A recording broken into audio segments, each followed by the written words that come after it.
The lady stood on the platform, and people surrounded her, shouting that the Duke had shown disrespect to the Empress. They looked at the young lady with disdain and cursed the four great Ral's empires. The man looked at the lady with disdain and said that she even came to the execution to show off. The young lady tore her dress in anger. With lightning speed, she threw a piece of dress at the man, and he in turn screamed. She looked at the man closely and said that the dress with the amethyst hem was chosen especially for this day. She asked him with a smirk why he hated him so much, and a moment later she left the man shouting angrily after her. The young men also shouted that the girl's clothes were cursed and said that they should not be touched. The young lady looked up at the sky with a heavy sigh, wondering why she was destined to die. She knew she had done nothing wrong. She looked intently at the Duke of Cassis of the Valois family. He was without an emotional devil who made everyone around him tremble with fear. She looked at the Duke intently, for he was still her father, but unfortunately, she knew that they never managed to have a normal conversation. If she had helped him in his evil deeds, it would have been a just death. The young man looked at the young lady intently and called her Valicia Valois, quietly awaited her verdict. A moment later, the young man called upon his power, and lightning flashed across the sky. She knew that the young man also did not have normal parents, but he managed to become an emperor in a foreign country. Peter de Raux, ruler of the Ral's empire, looked at the lady and said that this was the last time. He looked at her in surprise and asked if all Valois were so emotionless. He sighed heavily and said that he would have liked to see at least a hint of regret in her eyes before she died. He came closer to her and quietly said that, after investigating, he found out that she had nothing to do with the Duke. He quietly said that her sentence could be changed if she would kneel before him right now. He said that she would still be executed, but it wouldn't hurt as much. She looked at him intently and with a smirk told him to kill her already. The emperor looked at the young lady in surprise, but said nothing. Everyone present shouted that she was crazy. They were shocked and did not understand how she dared to speak so disrespectfully to the emperor. The emperor said that she seemed to him an example of a noble aristocrat, but upon examination, she turned out to be simply crazy. She looked at him intently and, sighing heavily, said that they were all equal in the face of death. She looked intently at the emperor and asked with a grin, who could have thought that the miserable servants would dare to bark at Valois? The emperor looked at her intently and said that he would put an end to this. He said angrily that he would definitely put an end to her worthless life. A moment later, the young lady fell to her knees as she was already awaiting her execution. It seemed to her that this time would be the last. She was in shock as her body found itself in the spirit world again after awakening. She looked around slowly, as she always returned to this place after death. The spirit world is the place where the spirits of all the characters gather. When she first came to this place, she realized that she was nothing more than a hero in a pre-written story. People of this world, simple characters of the play or story of the creator. She knew that all people were divided into main and secondary characters.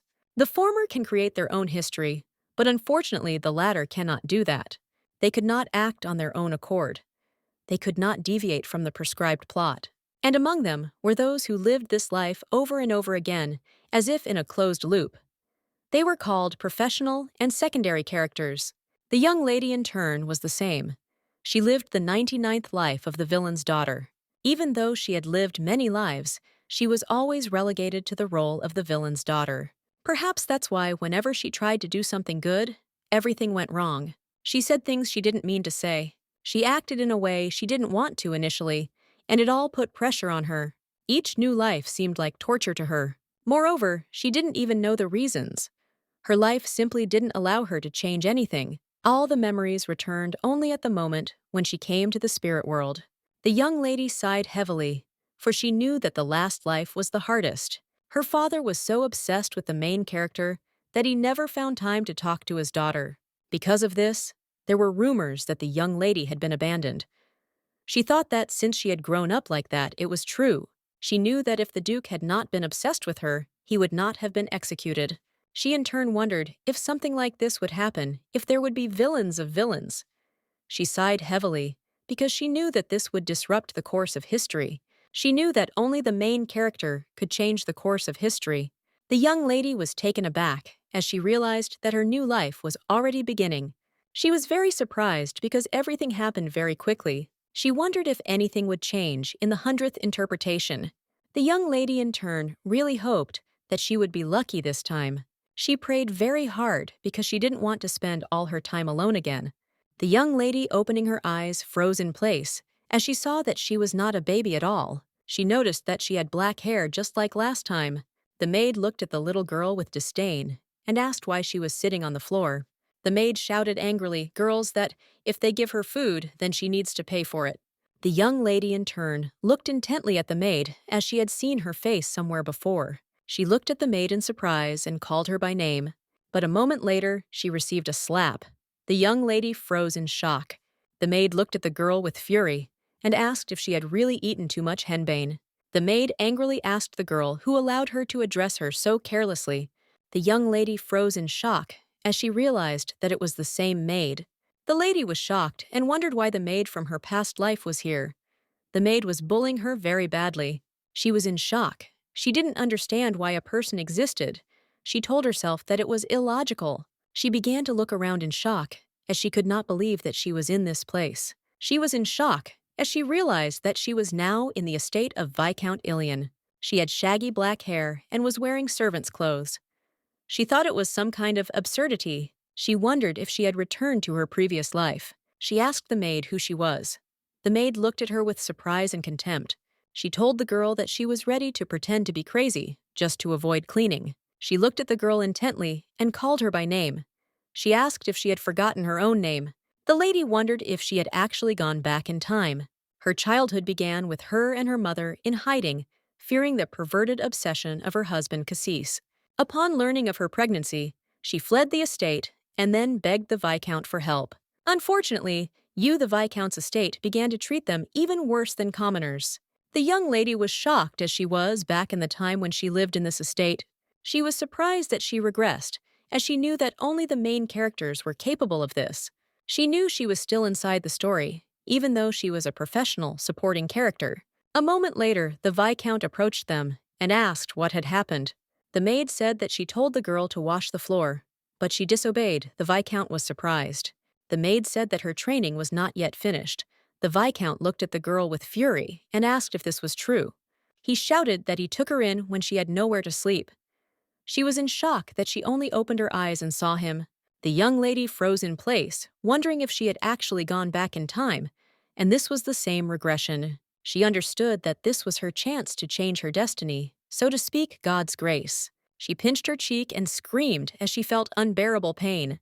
The young lady was shocked as she realized that this was not a dream. The Viscount and the maid looked at the girl in surprise. The Viscount looked at the maid with a grin and asked if she shouldn't do something if a person doesn't listen. The maid looked closely at the master and said that the man needed to be reined in. The Viscount smiled and said that this was a correct judgment. The young lady froze in shock.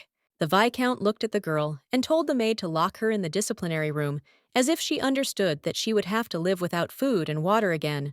She remembered the original plot in which her father came to the estate in search of her mother. She knew perfectly well that he was destined to die later, but she needed him right now. She looked at the Viscount with fury and asked if he knew who she was.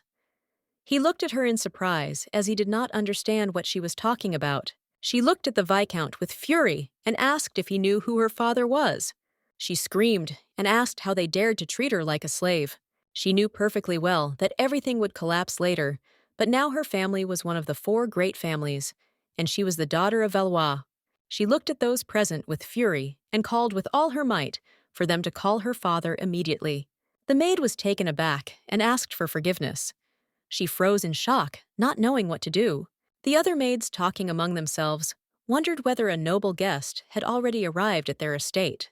The Viscount said with a grin that the law is not written for fools.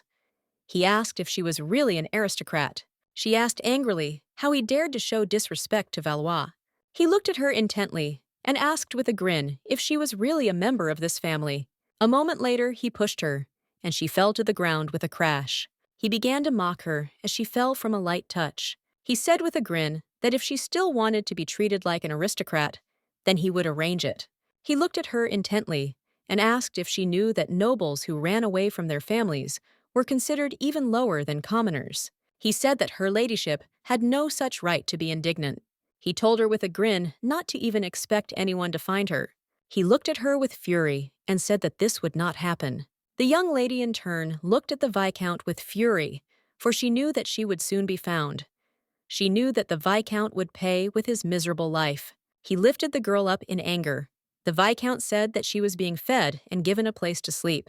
The Viscount, with lightning speed and fury, pushed her to the ground and asked what else she wanted. He casually told the maid to send the girl to the disciplinary room. The maid asked which one. The Viscount asked with a smirk, "What about the one where her mother was?" The young lady froze in shock on the spot.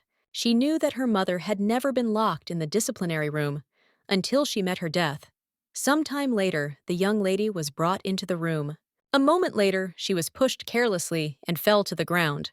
Behind the closed door, she heard one of the men say that they would not feed her and that they would return in 5 days. The young man sighed heavily and said that the Valois had been shaken to the core and that the Duke was now wreaking havoc in the empire. They knew his wife and daughter were locked in the disciplinary room. The young lady turned around and froze in shock as she saw the body that was covered. She rushed to her mother in haste because she knew it was she. With trembling hands, she reached out to her. She pulled the blanket back a little and saw that it was actually her mother. The young lady burst into bitter tears over her mother's body. She was furious because they said that regression was God's grace, but she didn't have time to save her mother. She cried and kept calling for her mother. She was in great pain because her mother was no longer in this world. She was in shock and didn't understand why she had to go through this again. A moment later, she heard some noise and froze in place. She turned around and asked who was in the room, for she was very frightened. A moment later, lightning flashed outside the window, and she saw a boy standing in front of her. The young lady froze in shock when she saw the blonde hair. She was shocked because she realized that it was Peter, the main character, who killed her. She was shocked because she understood that they were now the same age. She said that it was simply impossible. She looked at the boy intently because she knew that he simply couldn't be here. Felicia looked at him intently and asked his name. The boy looked at her intently and said that his name was Seon. They stood there for a moment, looking at each other in complete silence. But he repeated once more that his name was Seon. She froze in place, not understanding what was happening. A moment later, she called out and asked what color his eyes were. For a while, the boy stood and was simply silent. She was in shock. She did not understand why he did not answer. She knew that she had to check it herself in that case. She came closer to him and looked him in the eyes, lifting his hair.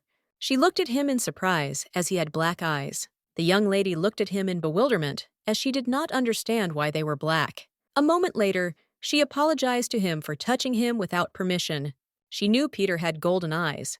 She thought it might not be him. But a moment later, she stood there dumbfounded. Felicia not knowing what was going on at all. She froze and wondered if she had just apologized. She came closer to him and asked if he was also locked in the room. She was shocked that she was worried about him and wondered if it was all because of going back in time. She knew that all her actions had been planned before she asked him if he had really angered the Viscount. Seon didn't answer her question. Felicia, in turn, stared at the boy. A moment later, he sat down quietly on the floor, as he did not want to talk to her. She looked at him in surprise as she did not understand what was happening. The young lady slowly approached him. A moment later, she sat down next to him and said that she was locked in here. The young lady looked at the boy in surprise as he was trembling and crying. She came closer to him and asked what happened. She wanted to know if he was in any pain. He slowly raised his tear-stained eyes and said that it was not so. She looked at him intently and said that it didn't seem so bad. A moment later, his stomach rumbled, and they froze looking at each other. The young lady looked at him in surprise, and the boy hid as if he was ashamed.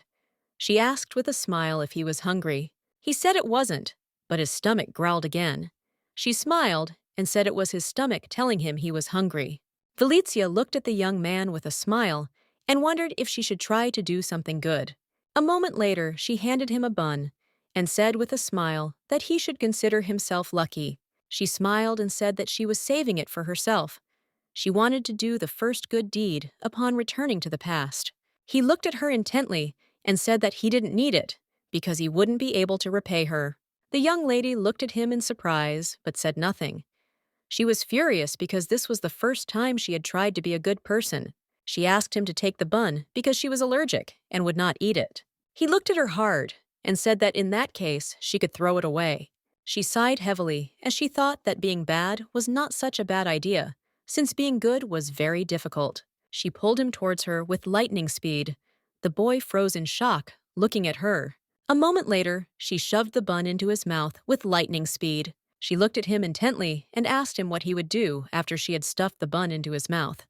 She said he had no choice. He looked at her intently and told her not to ask him to repay her later. She looked at him intently, for she saw that he had a good appetite. The young lady was surprised because he didn't really thank her. However, she felt amazing for the good deed.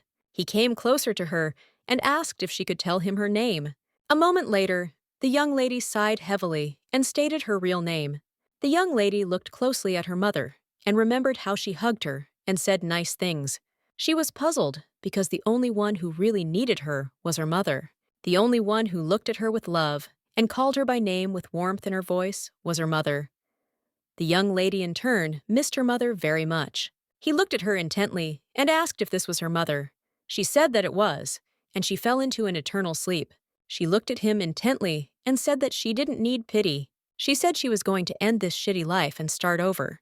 She knew that maybe things would go a little differently. Sometime later, she was sleeping quietly and peacefully next to her mother. The young lady woke up because she heard some noise. She called her friend. She looked away in surprise and called her friend again, but did not see him. She was in shock, wondering if he had managed to escape. She looked into the distance in surprise, wondering how he could do that. But a moment later, there was an explosion. The young lady was in shock as she fell, and pieces of rock were flying at her. Sometime later, she was already lying on the ground from a strong explosion. A few minutes later, she finally came to her senses and stood up trembling. A moment later, she froze in place as she heard a familiar voice. Looking up, she saw her father, Cassis Valois, head of the ducal family. The duke approached his wife and asked her to wake up. He was in shock and screaming with tears in his eyes. He begged her to wake up. He froze in shock as he realized that he had arrived too late.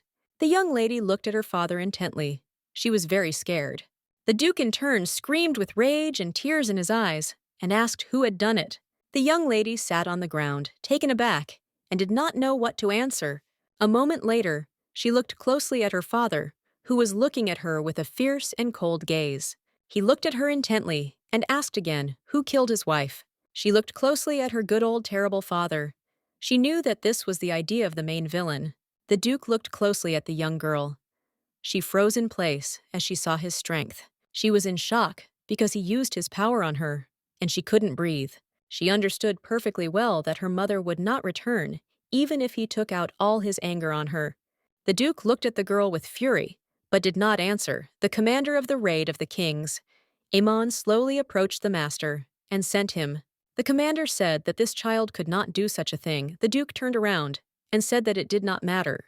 The commander was shocked as he looked closely at the young girl and realized that she was the master's daughter. The young lady was furious as everything was exactly as before, and her father did not recognize her. She knew perfectly well that the commander of the knights was the first person to guess her origins. The duke told the knights to search the estate. The young lady looked at her father intently and called him names in anger.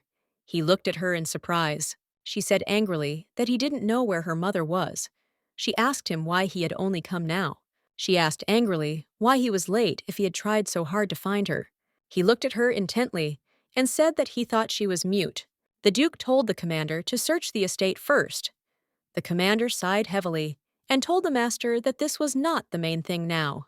He looked at the gentleman intently and asked if the girl's hair and eyes didn't seem familiar to him. He looked intently at the gentleman and said that this child was his daughter. He asked the duke if he hadn't heard the girl call Vivian S. her mother. The duke froze in shock. For a moment, there was silence in the room, but a moment later, the duke ordered the commander to take the girl with him. He said they would do a relationship test later. The knight looked closely at the young lady and asked her to follow him. He looked at her in surprise, asked if she was okay, and if she wanted him to carry her. She refused. Sometime later, they slowly left the estate. A moment later, the young lady walked leisurely past the knights of the duchy. Some time later, They entered the room where the Viscount was. He was sitting on the floor, trembling with fear. The Duke looked at the Viscount with fury and called him. The Duke looked at the Viscount with fury and contempt and said that his wife was locked in the disciplinary room. The Viscount threw himself to the ground with lightning speed and told the Duke that there had been a misunderstanding. He said that the lady came to him herself and said that she wanted to stay at his estate. He said, puzzled, that she looked very confused then, and it was very difficult for him to recognize her as an aristocrat at that moment. He shouted that he could not know that the lady was his wife. Felicia in turn understood perfectly well that this was a lie. The Viscount shouted that he didn't even know about her origin, and he was not guilty of anything. The Duke listened to him, and looking at the Viscount with rage, asked if he really didn't know all this. He used his magic on the Viscount. The Duke said furiously that he did not even recognize the brooch she had given him as a favor. He told the Viscount that he should have at least once asked him who this woman was. He said with fury that he had been looking for his wife everywhere. The Duke asked angrily if he really hadn't heard about it, and the Viscount hesitated, not knowing what to answer. A moment later, the young lady cried out that the Viscount had done it on purpose. She shouted that the Viscount was hostile to the Valois family. She said that the Viscount didn't care about her sick mother. He also treated her like a slave. She knew that she could not forgive him for the death of her mother. She screamed that the Viscount even locked her and her mother in the disciplinary room. The Viscount was taken aback and told the Duke that this was not so, since the girl was only 5 years old, and she did not understand anything. The Duke looked closely at the little girl, for he saw that she was dressed in an old servant's uniform. The Duke nudged the Viscount and said in a demure tone that their family returned exactly what they received. He looked at the girl intently and said that if she was one of them, she herself should choose the punishment for the Viscount. The young lady looked at her father in surprise, as she did not expect this. The knight commander began to object. The Viscount, in turn, understood perfectly well that this was his chance. A moment later, he threw himself at the Duke's feet and shouted that he had committed a grave sin. He shouted that they could kill him. He said with a grin that if he had to take her punishment instead, he would gladly do it. He knew that she was a child and nothing would happen to him. The young lady, in turn, understood perfectly well what he was thinking about now, and she clearly saw him smiling. She slowly walked closer to him, because she knew that the time had come for retribution. She came closer to him and said with a smirk that of course he would get his punishment. She asked if they should start with the fingers first. He froze in place in surprise. He looked at the girl with surprise and bewilderment, as he wondered if she really wanted to cut off his fingers. She said her family had grown in influence through the use of magic in wars. She looked at the Viscount with a smile and a smirk and said that she was from the Valois family. She looked at the Viscount intently and said that their family was known for their sword skills. The young lady, in turn, understood perfectly well that she had already been through this twice, and he must accept his fate. She looked at the Viscount intently. He was very frightened. A moment later, he threw himself at her feet and asked her to have mercy on him. Felicia was surprised as he began to address her respectfully. The young lady looked at him with fury and said that it was too late now. They would start with the fingers and gradually move towards the center. She said that there are also toes on the feet, and the little toe will go first. She looked at him intently and said that if they cut off his head right away, he would go to the next world, so it was better to do everything slowly, step by step. The knight captain looked closely at the girl and told the Duke that she was definitely his daughter. The Duke said that he would not be sure until she passed the test. The captain of the knights looked closely at the girl and, sighing heavily, said that he thought this should not be done. The Duke looked at her closely and said that her eyes were indeed somewhat like his. The captain told his master that the Viscountess and the rest of the servants had escaped through the back door. He looked at the gentleman and said that a child had been found in the warehouse where the Viscount was. He remembered how they found the child lying unconscious on the cold ground. He looked at the master intently and said that the child looked like a slave. The young lady froze in surprise as she looked at the boy. The Duke glanced sideways at the boy and told the captain that when he came to, he should be questioned and then dealt with accordingly. The young lady was horrified. She wondered if they wanted to kill him. She knew he had done nothing wrong. She looked at her father hard and said that he shouldn't kill him. Valizia said that he did nothing wrong and that he was just a child. The Duke looked hard at the young lady, but said nothing. A moment later, looking at the young lady, he asked if she was talking about him now. Valicia said that it was exactly so. He looked at her with a smirk and asked who said he was going to do something like that. The young lady looked at him in surprise, as she did not expect such a reaction. Some time later, they left in a carriage back to the duchy. Valicia looked at her father intently. She felt uneasy. He looked at her intently and said that he didn't even know her name. She looked at her father and said that her name was Valicia, but her mother called her Vili. He looked hard at the young lady and said that the gift she said she would give him. It was she. The young lady in turn looked intently at her father, but said nothing. Some time later, everyone in both duchies was whispering that the Duke was returning. They were surprised because they had heard that the Duke had a daughter. The maid with a radiant smile said that she was very interested to know who she was. The head maid looked at the maid intently and said that from now on, she would look after the young lady. She told the maid that she had a lot of work to do, so she had to be careful. Lisa said that she understood everything. A moment later, they reported that the Duke had arrived at the scene. The Duke slowly stepped out of the carriage. He was carrying his wife. The maid was in shock as she realized that the Duchess had actually died. She couldn't believe she was so excited to be caring for a young lady in such dire circumstances. A moment later, she saw the young lady and froze, looking at her. Lisa understood perfectly well that the young lady was having the hardest time of all right now. She understood that she had to try her best. The maid looked at the young lady and introduced herself with a smile, and also said that from now on, she would serve her. She smiled and said that she would certainly take care of the young lady and do everything to make her happy. The young lady in turn looked at the maid in surprise, as she did not know that she could smile so well. She thought for a moment, as she knew that perhaps this was true, but her behavior had eradicated this trait from her. She struck the maid in anger and asked if she could not do that too. The young lady was furious and asked the maid if she was making fun of her. Lisa, in turn, asked the young lady for forgiveness, with tears in her eyes. Valicia D thought that most likely at first, she was just as bright and the office was not joyful. But as time went on, her smile faded more and more. The young lady in turn sighed heavily, as she knew that it was entirely her fault. The maid asked the young lady with a smile whether she would like to eat first, or whether she would like to take a bath first. Some time later, the young lady was taking a bath with her maid. Lisa froze in shock as she saw the scars on the young lady's back. Lisa understood perfectly well what the lady had to go through.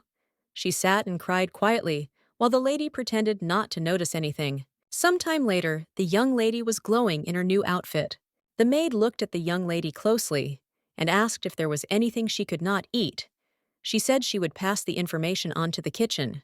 The chef looked closely at the young lady and asked with a smile for permission to present the dish. He smiled and said that they had prepared freshly caught fried fish.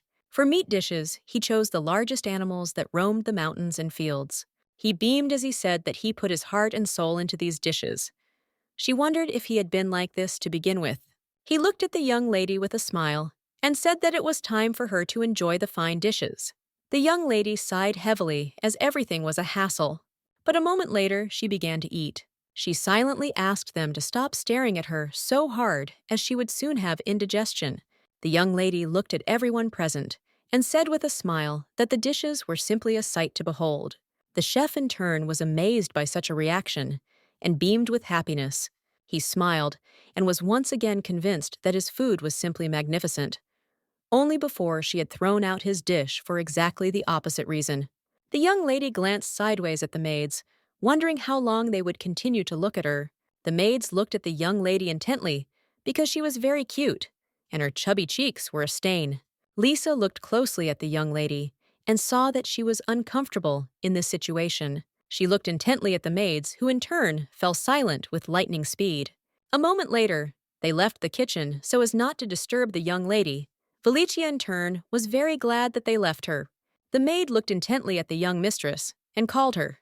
She looked at the lady with a smile and said that it was her first time at her estate, so everything seemed strange and awkward to her. She smiled and said that tomorrow she would walk with her around the castle and tell her everything.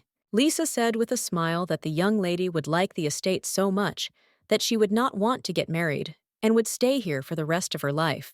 The young lady sighed heavily as she knew that this would not happen, since she was destined to die earlier anyway.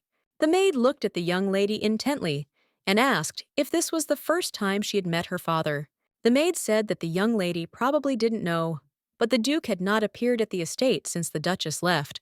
Everyone said that there was no place where he would not look for her, not only in the Empire, but also in other countries. Lisa said that he, the Duke, loved his wife very much, and he would adore the young lady too. She said with a smile that the Duke could become the biggest fool because of his daughter. The young lady, in turn, wanted to let go of this topic. She understood perfectly well that his obsession with his mother was the cause of their downfall. Liza said with a smile that his lordship was like the main character in a love story. The young lady, in turn, knew that her maid had made 5 mistakes in the word villain. She looked at the young lady with a smile and said that she was happy because it also made her feel like the maid in the novel. She said she was really looking forward to seeing what kind of man the young lady would meet when she grew up. Valizia, in turn, did not want to upset the maid, but she was the daughter of a villain. The young lady knew that she was destined to die after meeting the protagonist of the novel. Liza, in turn, wondered what she should do, since she saw that it was very sad for the young lady to lose her mother overnight. She saw the dark expression on her face. She knew she needed to change the subject quickly. The maid was puzzled and didn't know what to talk about now. She knew that the young lady needed time to get used to the new place. She wanted to show that they were doing well here. The maid said with a smile that the young lady still didn't know much about the duchy. She smiled and said that this place was beyond what she had previously imagined. She smiled and said that it looked like a fairy tale castle. The young lady was shocked by such a comparison. Lisa smiled and said that before she started working as a maid, she had heard a lot about the estate. She said she had heard a lot of horror stories about maids who died working for aristocrats, and at first it had really bothered her. She looked at the young lady with a smile and said that this was literally her dream job. She was glad that working hours were strictly regulated. She was also provided, like everyone else, with 3 delicious meals a day. The estate also had a recreation area exclusively for servants. There was also a vacation. The young lady looked closely at the maid. She did not want to upset her, as she knew that all this was because the master was absent from the estate. She knew that soon the life of a servant would slowly become miserable if she returned to her role. However, she knew that after returning to the past, she was able to do a good deed which had never happened before. Valizia hoped that she would no longer live as the daughter of a villain, and that her dream of a good life would come true. The maid asked with a smile if the lady had liked the story. She said that life on the estate was amazing. The young lady asked with a smile if her family was really like that. She said it was very different from what she had heard. She said with a smile on her face that she heard them cutting up the bodies of disobedient servants. Lisa was in shock. She didn't understand who dared to tell her such terrible things. Lisa shouted furiously at the young lady not to listen to stories from the parental bastards, since nothing like that happens. She said that the Valois family, a family that became one of the 4 great families of the empire, only because of its mastery of the ball. She said that the gentleman had been at the forefront of numerous wars and had contributed to the creation of the current empire. There was also magic that only direct descendants could use, and each had their own unique ability. Their family is in the overwhelming majority of cases stronger than the rest. Lisa smiled and told the young lady that she could be proud of her origins. Felicia looked closely at the maid, as she saw that she was indeed very devoted. She sighed heavily as she knew that the great family would soon fall. She knew that her father had completely let everything go, and he was looking everywhere for a way to revive his wife. Among the people he met were those who said they knew how to bring her back to life. But soon their lies were exposed, and they themselves met their end. He looked at the young man with fury and shouted that he was a liar. He looked at the young man with fury and asked if he hadn't said earlier that he could revive her. He looked at the Duke intently and shouted that it was worth trying the divine power. Moral strength is a miraculous force that can heal any wound. The person who is widely known in the empire for her is Empress Italus the Saint. The young man said that he heard that the Empress was ready to extend a helping hand to those who needed healing regardless of status. He looked at the Duke intently and said that he should still go to her, and perhaps she would be able to bring the dead man back to life. The Duke looked at him intently and said that there was some truth in his words after all. The young man looked at the Duke in bewilderment. The Duke looked at him with fury and said that, if this was his last will, it was not so bad. The Duke dealt him a mortal blow. She knew that the more people he killed, the more he turned into a monster that felt no emotion. Some time later, he went to the imperial palace. He asked the Empress to bring his dead wife back to life. She looked at him intently and said that she was a saint, but she did not understand who could bring the dead back to life. She looked at the Duke intently and said that it was impossible even with her divine power. The Empress sighed heavily and said that what had happened to the Duchess was truly unfortunate, but he would still have to overcome it. He looked at her with fury and asked how she could talk about this when she hadn't even tried. The Empress looked at the Duke with surprise and bewilderment. A moment later, everyone froze in shock as they saw the severed head. The Empress looked at the Duke in surprise and asked what was happening. The Duke angrily told the Empress that once a week she would receive one head from him. He said that this would continue until she brought his wife back to life. The Empress sat in her room and sobbed. A moment later, she froze in place as she heard some noise. The Duke looked hard at the Empress and said that she seemed to enjoy seeing good people's throats cut. Turning around, she froze in place as she saw the Duke. She looked at him intently and asked if she hadn't said she couldn't do what he asked. The Empress shouted that healing a wound and resurrecting a person were two different things. The Empress in turn shouted at the Duke that it was time for him to refuse. The Duke was in shock. He wondered if he should really refuse his love. The Duke in turn looked at the Empress with fury. She saw his menacing and angry gaze. He looked at her with fury and said that if she could not save his wife, then her false power was useless. The judge looked at the Duke intently and said that he had killed the Empress and was himself sentenced to death. All of his family's assets will be confiscated by the imperial family. All immediate relatives will also be sentenced to death. The maid looked closely at the young lady and wished her sweet dreams. The young lady looked at the maid with a smile and also wished her sweet dreams. The young lady, in turn, was a little alarmed, since now, upon returning to the past, she could live differently. She wondered if the changes to the original plot were a benefit of regression. She was a little puzzled because she didn't know if it was possible to reform the villain's father. She wanted to know if it was possible to reform a man who was so obsessed with resurrecting his wife that he went so far as to murder the ruler. The Duke looked closely at his wife. He could use his magic to keep her from disappearing. He was very puzzled and upset because he understood that he would never hear her beautiful voice again. He understood that he would no longer be able to see her beautiful and radiant smile. The Duke slowly leaned over the body of his wife and asked for forgiveness for coming to her late. He looked at his wife with tears in his eyes. He was in great pain because he could not protect her. He said that he was very sorry. The next day, the young lady and her maids walked around the estate and explored the area. The man looked out the window in surprise and saw a young lady walking. Duke of the House of Pell, Bluebell asked his assistant in surprise if the young lady was not supposed to be having a magic lesson right now. He didn't understand why she was playing in the yard right now. The assistant looked at the Duke intently and said that the magic teacher had caught a cold and had taken a couple of days off. He said that it would be extremely terrible if the young lady caught it from the teacher. The Duke sighed heavily. He was a little puzzled and wondered if he could just laze around since he had no work to do. He had said many times that if a person did not have the magical abilities of a Black Panther, he had to work 5 times harder. The assistant looked at his master intently and said that the young lady was still a very small child. The Duke sighed heavily and said that the young lady Valois, with such a great bloodline, would soon be able to master magic without much effort. He looked sideways at his assistant and said that he could not drink it anymore. The man bowed to his master and said that he would immediately bring another drink. He sighed heavily and said that, unfortunately, there was no news from the Viscount. He asked his assistant if he knew anything about it. The man said that a lot of time had passed since the last letter was received.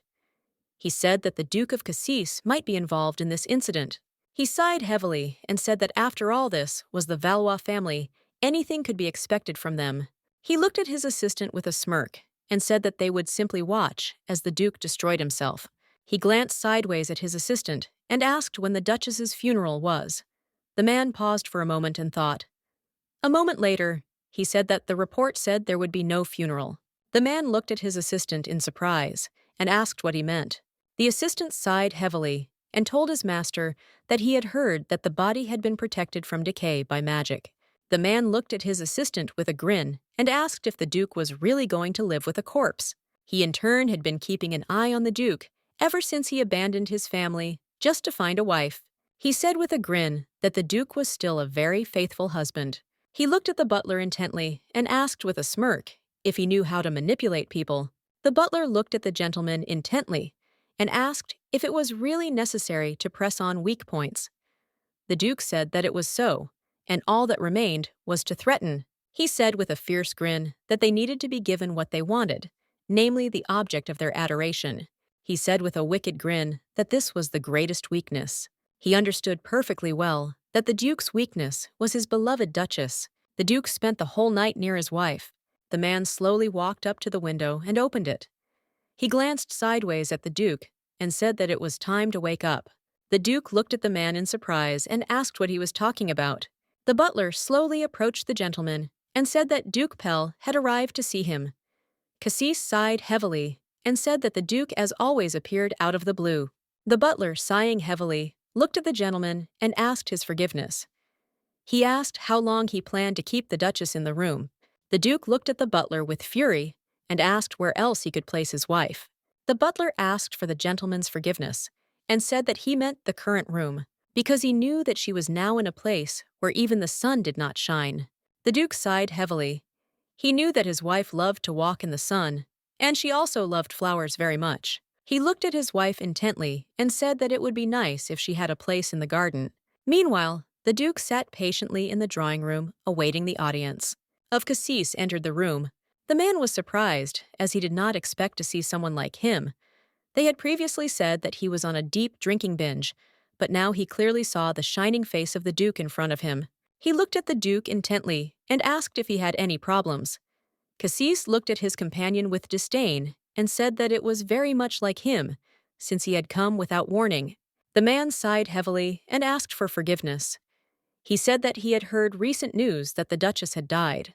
He began to talk about the funeral, but Cassis looked at him with fury and said that it seemed he knew about his wife's death. The Duke looked at his companion with fury and said that he should have heard by now that there would be no funeral. The man sighed heavily, and looking at the Duke asked whether even if he was clinging to the withered one, he could revive his wife. He asked with a grin and contempt why Cassis was harboring vain hopes. The Duke looked at his companion with anger and asked if he really thought he was a fool. The man was taken aback, and looking at his companion said that this was not the case at all, and that he respected him very much. He looked at the Duke with a smile and said that, in a sense, he was the one he looked up to, and the one he could never be like. He said with a smile that his wife often pestered him about this, and always told him to follow the Duke's example. He said with a grin that if he had followed her advice, she might have found herself in a similar position to the Duchess now. The Duke looked at the man with fury and said that he must have been saving up ridicule for a long time, so that he could shower him with it all at once. The Duke directed his magic at the man with fury. Duke Pell was taken aback and asked his companion to calm down, as he did not come to him to die at his own hands. After he parried the Duke's blow, he noticed that his arm was injured. Duke Pell looked at the Duke intently and said in all seriousness that he thought he could resurrect the Duchess. The Duke froze in shock, as he did not expect to hear such a thing. He looked at his companion with fury and told him to stop fooling around, as he knew that with his abilities, this was impossible. The Duke looked at the man in surprise and said that he was very brave to say such a thing. The man sighed heavily and said that he was the chief magician who was responsible for protecting the empire. He looked closely at the Duke and asked with a grin what he was prepared to do if such a thing were possible. The Duke looked at his companion with fury and said that he would descend into the abyss if necessary. The man was surprised as he realized that the Duke had fallen into his trap. He looked hard at the Duke and said that, to put it more precisely personally, he was not able to do it, but there was someone who should be able to. He asked the Duke if he had heard of sorcerers of those who seek power that goes against moral principles. The Duke looked at his companion closely and asked if they were not just swindlers. The man sighed heavily and said with a smile that the representatives known to the general public were of course scammers. He smiled and said that the real ones hide their existence, and they also hide the source of their power. The Duke looked at his companion in surprise and asked what he was talking about, since he did not know about any source of power.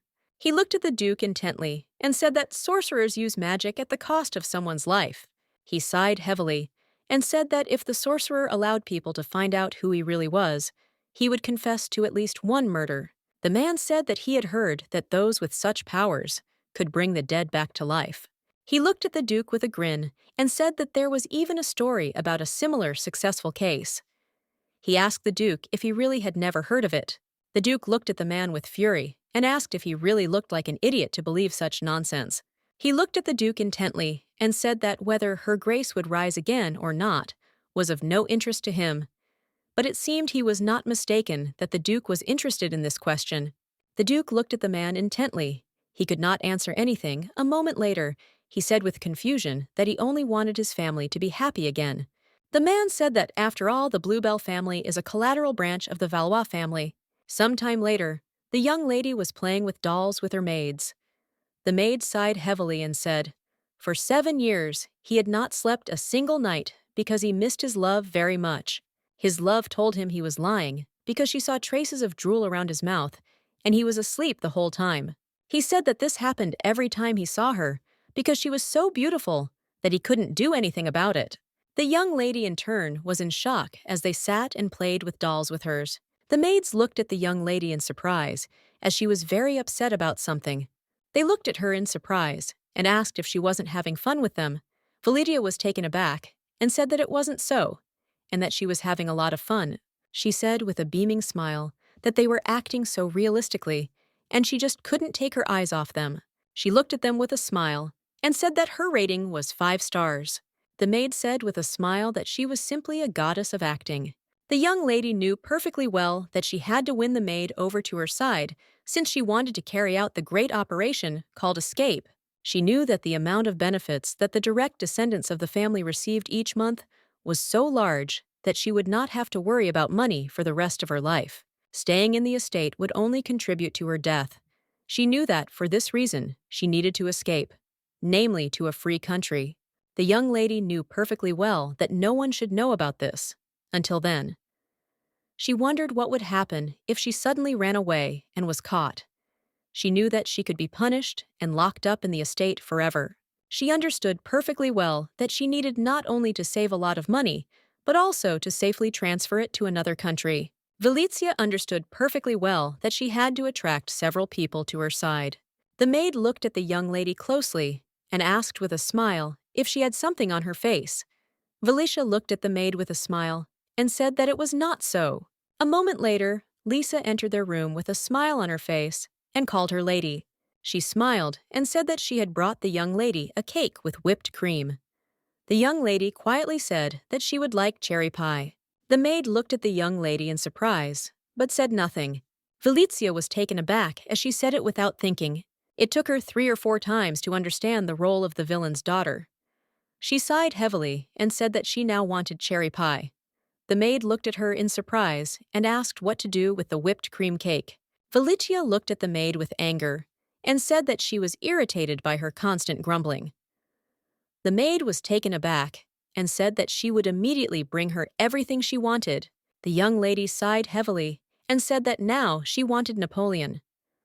The maid looked at her in surprise and asked if she should really take this pie away.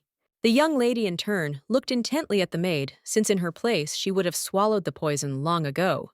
Lisa looked closely at the young lady and asked if she had something on her face. The maid looked at the young lady intently and said in surprise that she looked at her very strangely. The young lady in turn looked intently at the maid and angrily called her a swear word. The maid was taken aback. She looked at the young lady in surprise and shock and asked what she had just said. The young lady in turn covered her mouth with her hands as she was shocked by herself. She was puzzled and did not understand why she suddenly swore. She understood that she wanted to be good and should behave accordingly. Validia looked at the maid and said with a smile that she had not said anything and thanked her for the cake. She slowly walked away from the maids. The young lady sighed heavily as all the habits frightened her. The maids looked intently at the young lady with bewilderment.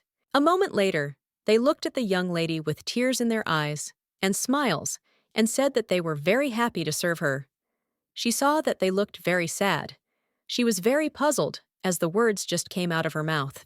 Lisa looked at the young lady intently and said that she had no idea, and it must be too hard for the young lady. She looked at the maid in surprise and asked what was going on. Lisa looked at her friends closely and asked if they thought the young lady was heartbroken. The maid said that she felt a little awkward because the young lady was trying to act like everything was okay at such a young age. Sometime later, they were discussing the situation in the servants' room. The maid sighed heavily and wondered how the young lady could remain calm. Lisa sighed heavily and said that it was obvious that the young lady was not all right, but she really hoped that she would get better soon. They knew that she liked very tasty desserts. They could not even think that she would eat desserts with such a serious expression on her face. The young lady in turn understood perfectly well that from this moment on, she needed to be more careful in her actions as well as her expressions. The maid looked closely at her friends and asked what they did when they were sad. Lisa sighed heavily and said in surprise that she read romance novels. A moment later, she began quoting from one of the novels. The maid looked at her friend closely and said excitedly that the young lady was still too young and that it would be inappropriate on their part. Lisa sighed heavily and pouted a little as she was asked what she does when she is sad, and she simply told about her method. The maid understood perfectly well that the young lady needed a little time to come to her senses. They knew that she had recently lost her mother, and that she was also having to get used to the sudden change of environment. Lisa sighed heavily and said that everything was exactly like that, and at any age you need to put your thoughts in order. She looked at her friends in surprise and asked if they had really bothered the young lady too much. The maids were shocked and could not believe that everything had happened this way. Lisa looked at her friends intently. She said that from now on, the mission of a little time alone begins. The maids looked at the young girls in surprise, as they did not understand what was going on at all, and what they were talking about so animatedly. The Duke looked closely at his assistant and said that he would be away from the estate for some time. The young man looked at his master intently and said that the young lady would be very upset as she had only recently moved to a new place. He looked at the gentleman and asked, maybe he could still stay with her for a few days? The Duke sighed heavily but did not answer. A moment later, he looked closely at his assistant and said that this was the offer she had expected. The young man looked at the gentleman in surprise. The Duke looked closely at his assistant and said that he knew better than anyone how to take care of her. The young man was a little surprised, but a moment later, his face changed and he asked the Duke for forgiveness. He felt a little sorry for the young lady as she was very small. The young lady in turn knew that a lot of time had passed. She was puzzled and surprised because she did not understand why no one from this book spoke to her. She did not understand how she could lure away the maids who were not there. She sighed heavily, knowing that there was no one to even read to her before bed. The young lady sighed heavily, for she knew that she could read to herself. She understood perfectly well that she no longer had any other choice. She slowly opened the book and began to read the story. The story was about a wolf who was used to always being alone, but someone came to the wolf, and it was a little wolf cub. A moment after the young lady began to read the story, her tears slowly began to flow onto the book. She froze in bewilderment because she did not understand why she was crying. She knew that she was born the daughter of a villain, but she was also human.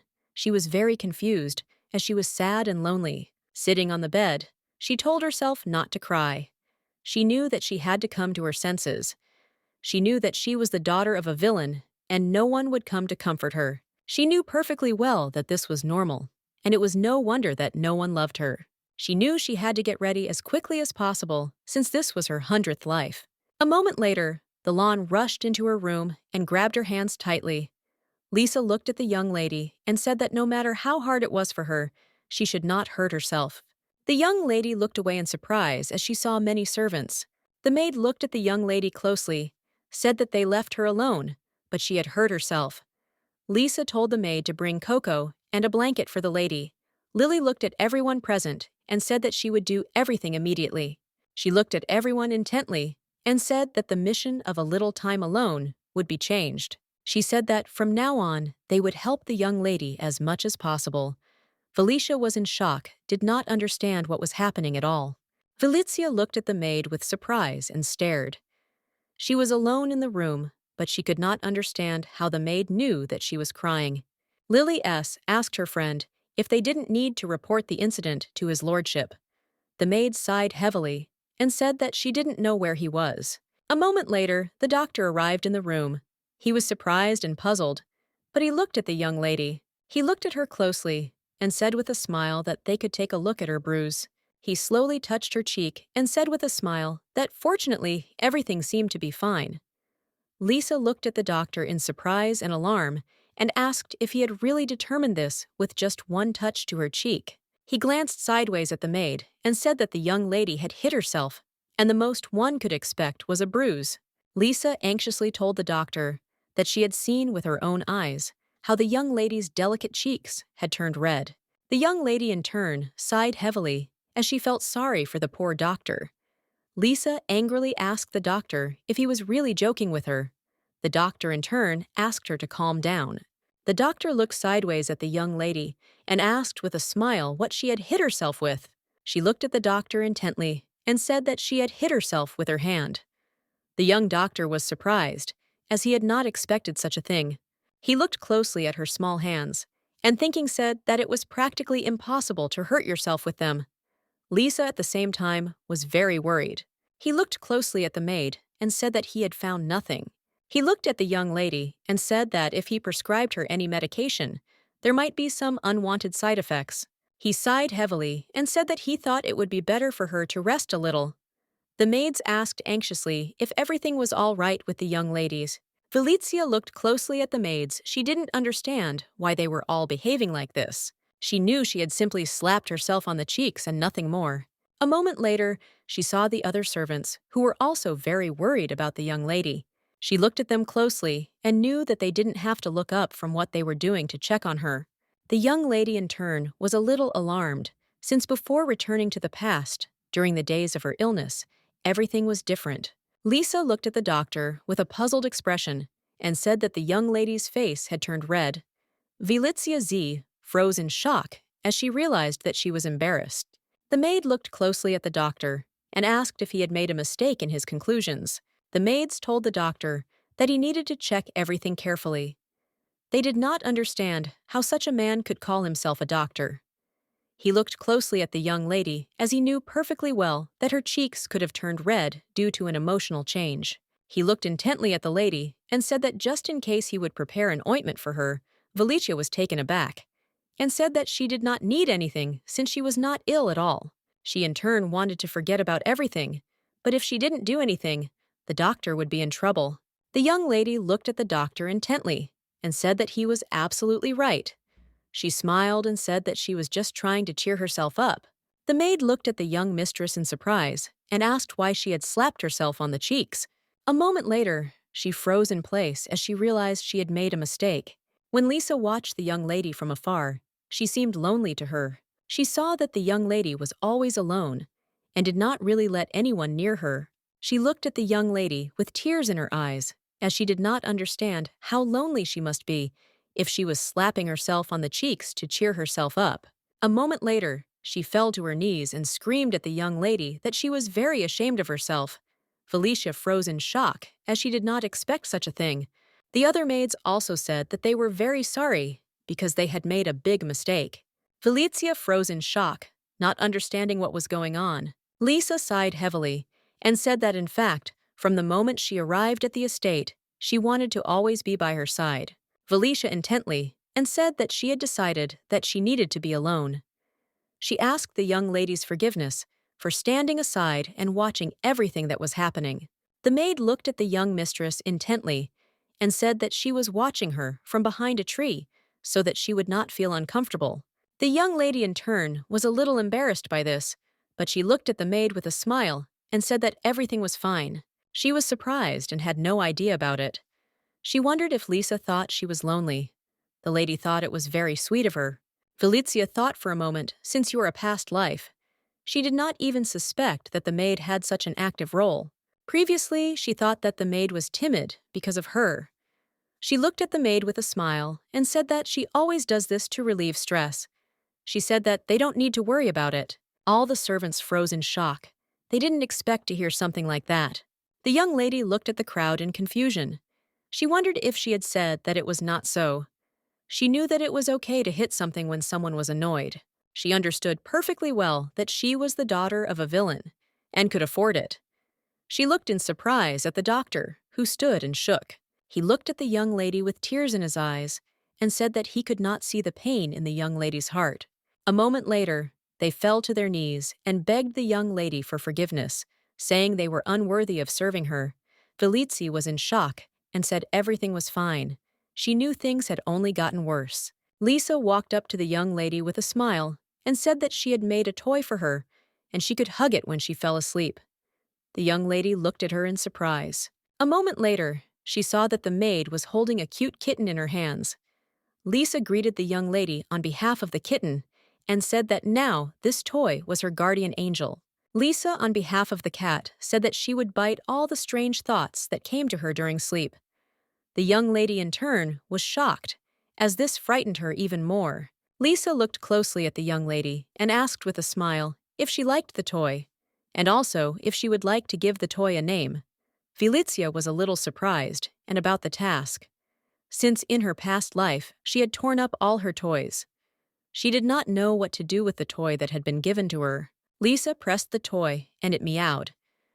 She looked at the young lady with a smile and said that the kitten was greeting hers. The young lady, in turn, slowly took the toy from the maid. She was surprised, as it was the first time she had seen a talking toy. The young lady gently pressed the toy, and it began to meow. She looked intently at her gift. The maid, at the same time, looked at the young lady with a smile because she saw that she liked the gift. Some time later, the young lady and her toy were sleeping quietly in bed, but a moment later, she woke up because she heard some noise. She wondered what was going on. She thought that most likely a killer had gotten into the room. The young lady slowly walked to the window and looked out. She froze in shock because she saw an owl who said that she urgently needed to tell her something. The owl asked to open the window. The owl screamed at the young lady that she was just a silly girl for keeping a guest outside the window. She screamed at her to open it quickly. Felicia looked at the bird with fury and asked who it was that she called stupid. But a moment later, the young lady froze in place as she realized that it was not often that one met birds that could speak human language. She froze in place as she realized that this was a creature that did not exist in the world of the novel. She slowly opened the window. The bird looked at the young lady with a smile and asked if she was a regression of this world. Felicia looked at the bird in surprise and asked how she knew that she was regressing. The owl smiled and told the young lady that she was stupid because she had been living in this world for hundreds of years. Felicia was surprised because she did not expect to hear something like that. She looked closely at the bird and wondered if it was possible that this bird was a helper. She saw that the owl was cute and white and very talkative, and she came when the young lady was alone. She thought for a moment, as she knew that regressors often had helpers. A moment later, the bird screamed very loudly as someone grabbed it sharply. The maid looked at the bird with fury and asked how he dared to disturb the young lady's sleep. Lisa looked at the young lady intently and said that she had no need to be afraid, as she would take care of the annoying bird. Felicia was shocked and did not understand where Lisa came from. She wondered if the maid had been watching her all this time while she slept. She was intent in his task, but looked at her maid and asked her to let the bird go. The maid looked at the young lady and said that she would never do that, because she did not know how many parasites the owl carried. The bird, in turn, was furious. She looked at the maid and asked who she had just called a parasite. The bird cried that the maid was simply ill-mannered, since he was the most perfect assistant in this world. The young lady looked closely at the maid as she realized that she did not understand what the bird was saying. Lisa said that she would immediately throw the uninvited guest out into the street. Felicia was in shock. She did not know what to do and how to act in this situation, since she wanted to ask him about a lot of things. A moment later, she tugged the maid by the robe and asked her to let the bird go. The maid looked at the young lady intently and said with a smile that since she was so kind, she would not be cruel either. The young lady, in turn, was shocked and did not understand what was being discussed. She wondered how she could get the maid to do what she wanted without looking bad. The young lady looked at the maid and said that the birds were her friends. The young lady said with a happy smile that when she was playing with the stuffed kitten that Lisa had given her, it said that it wanted to play with the bird. She timidly said that she had invited the bird to a secret meeting and thought it would be great fun to play together. She said that Lisa had ruined everything. The maid froze in shock on the spot. Since the blow was below the belt, she quickly released the bird into freedom. Lisa sighed heavily and said that she had to protect the young lady's heart. Felicia looked closely at the maid and asked if she was in pain. The maid looked at her mistress with a smile and asked if she would invite her next time. Felicia sighed heavily and said that only animal friends could attend the meeting. Lisa looked at the lady with a smile and said that, in that case, she would just come in an animal mask. The young lady looked closely at the maid as she was very scared. At the same time, Bird C was sitting on the chandelier and watching them closely. She was very angry that everything happened this way. He screamed furiously that this was the first time he had been treated so harshly in 500 years. The young lady sighed heavily and apologized to the bird, as she did not expect the maid to suddenly appear. He was shocked as she squatted down and grabbed him. The young lady looked at the bird and said with a smile that she had something left. She asked if he would like to try. She had a special cake from the chef. He refused and asked how she dared to try to appease her divine assistant with something like that. He said that she had absolutely no manners. But a moment later, he was still eating the wonderful cake with gusto. The young lady looked at the divine assistant with a smile and said that he had a very good appetite. She asked if he had calmed down now. He looked at her intently and said with a smile that after such a delicious dinner, he could introduce himself. He said with a smile that he is her assistant in this world because he helps those who have regressed to the past, those who have been reborn, and those who are possessed. Felicia looked at him in surprise and asked why she had suddenly returned to the past. He looked hard at the young lady and said that, unfortunately, he didn't know. She looked at him with surprise and anger and asked what he was talking about. He saw her angry look and became wary. A moment later, he rose into the air and said that he had helped many people, but unfortunately, still not knowing such details. The young lady in turn was shocked.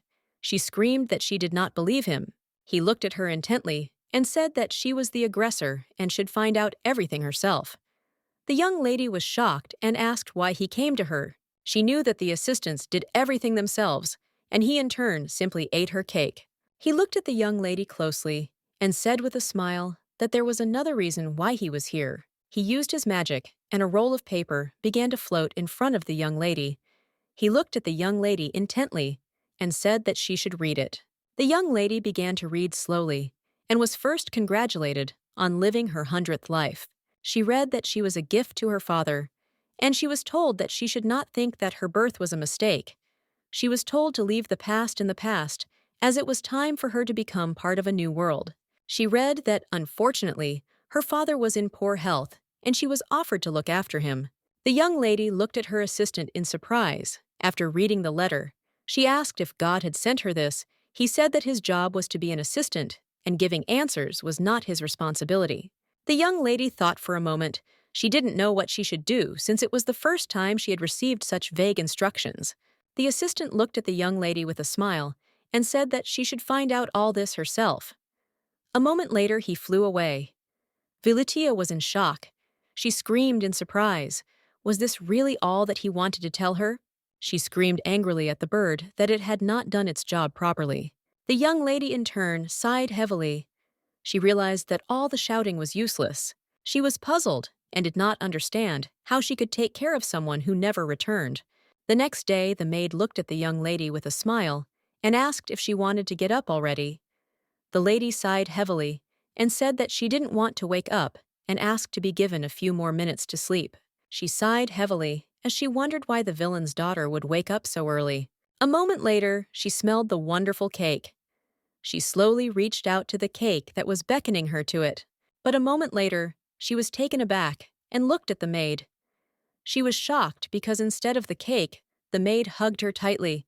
Lisa looked at the young lady with a smile and said that now it was time to wash her face. The young lady in turn screamed with tears in her eyes and asked for her strawberry cake.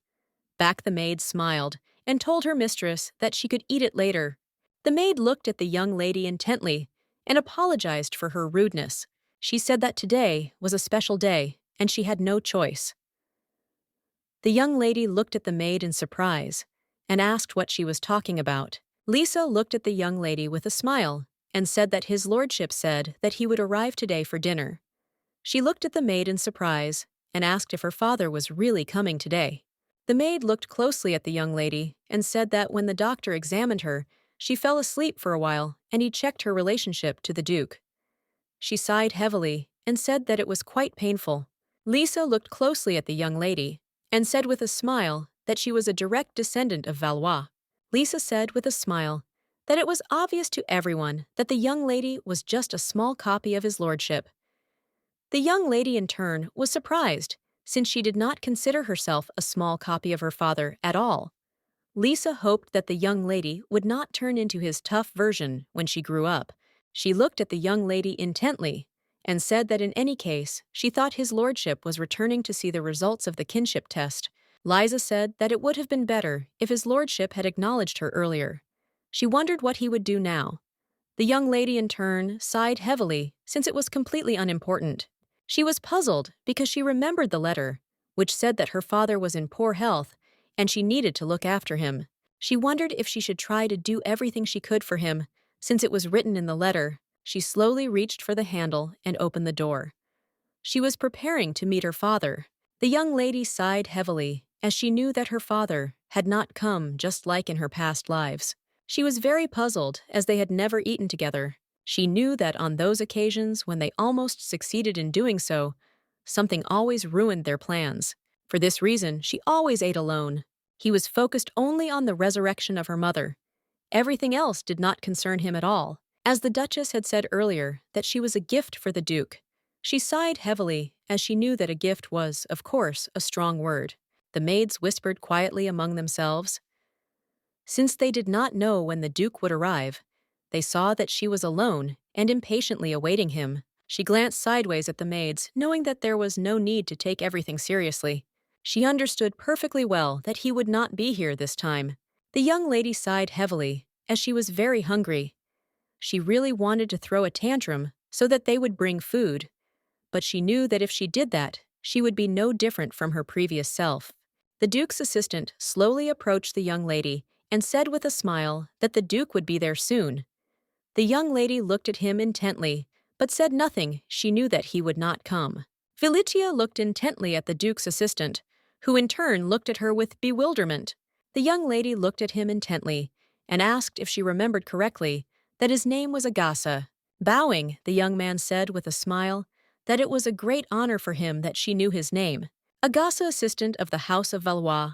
The young man was in charge of the family's finances.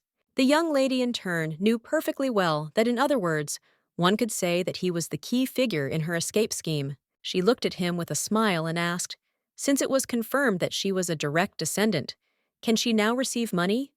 He said with a smile that she could receive anything but not money. He said that since the little lady was officially recognized as a direct descendant, she would start receiving royalties from next month, and naturally they would accumulate.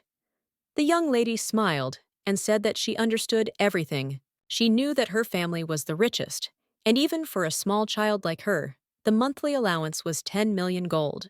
The young lady in turn understood perfectly well that in this situation she could buy a house in just a few months. Validia understood that since she could not change her father into a villain, she was providing herself with a good life.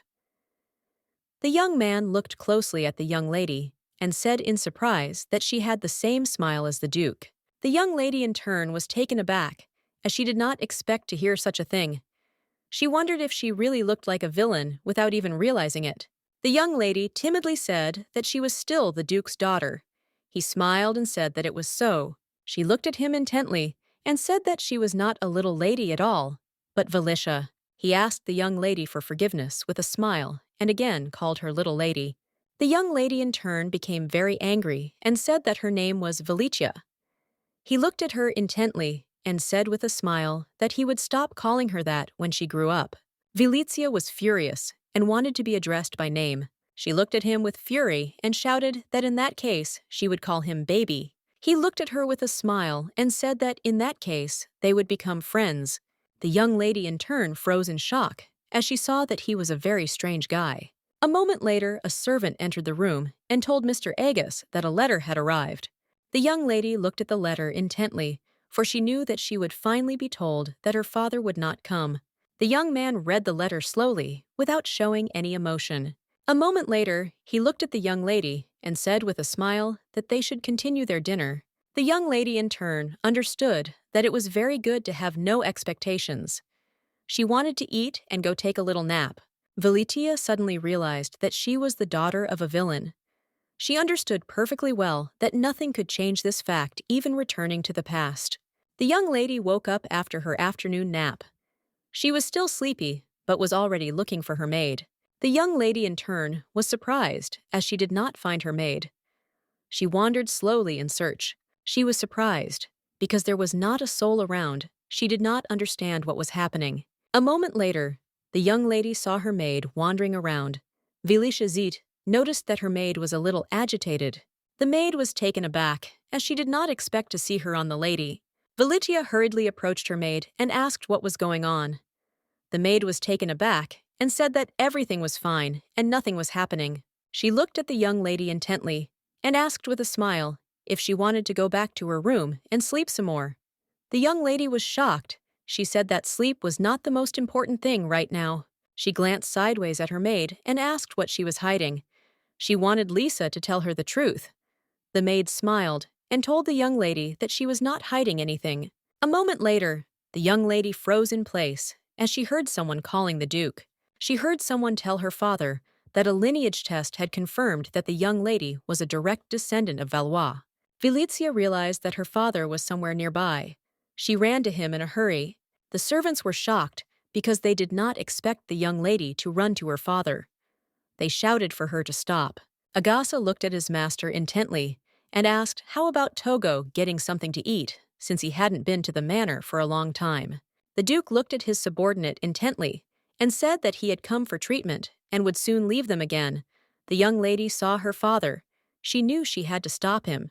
A moment later, the young lady rushed hastily to her father and hugged him tightly. The maids froze in shock.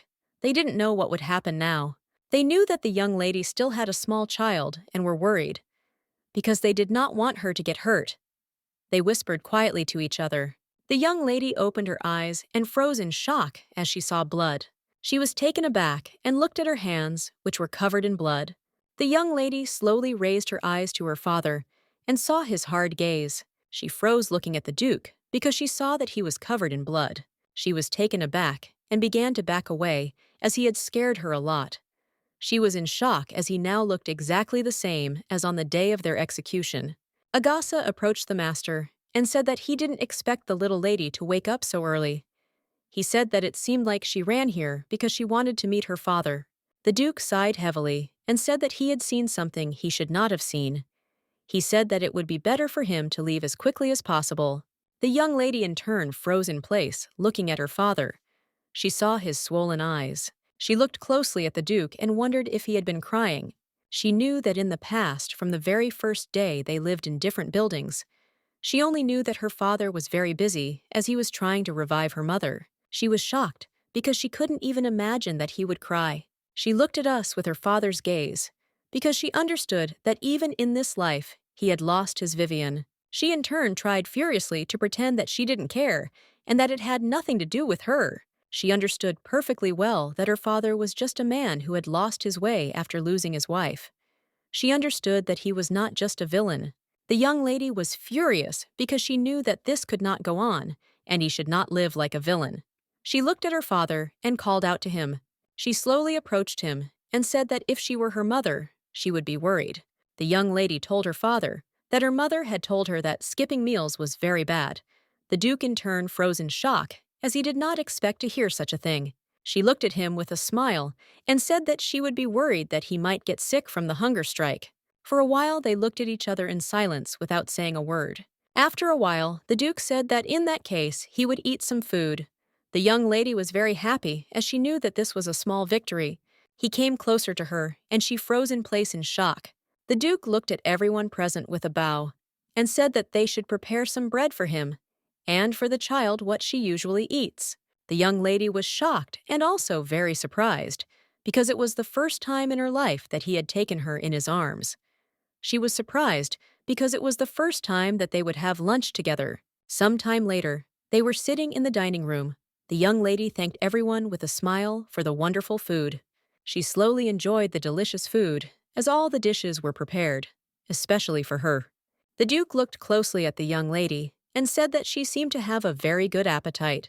The young lady in turn ate leisurely and said with a smile that her mother liked those who ate well very much.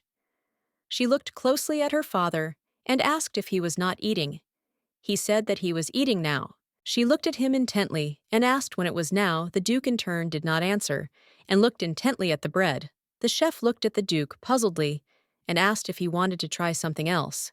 The young lady looked at her father intently and asked if he knew how much work it took to get bread to the dinner table. The Duke froze in shock.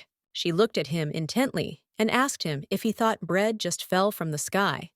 She looked at him intently and told him to say thank you for the delicious food and then eat it. He remembered how his wife also told him not to leave anything. She asked him if he knew how many people worked on all the dishes. She looked at her father intently and said that if he didn't finish eating, she would scold him. The Duke stood frozen in shock as his daughter spoke the same words as his wife. He said to his daughter, breathing heavily, that her mother had said the same thing. The young lady was taken aback for a moment and fell silent. A moment later, she looked at her father with a smirk as she now knew how she should act around her father. She looked at him intently and said that what Mom hated most was when someone left something on the table.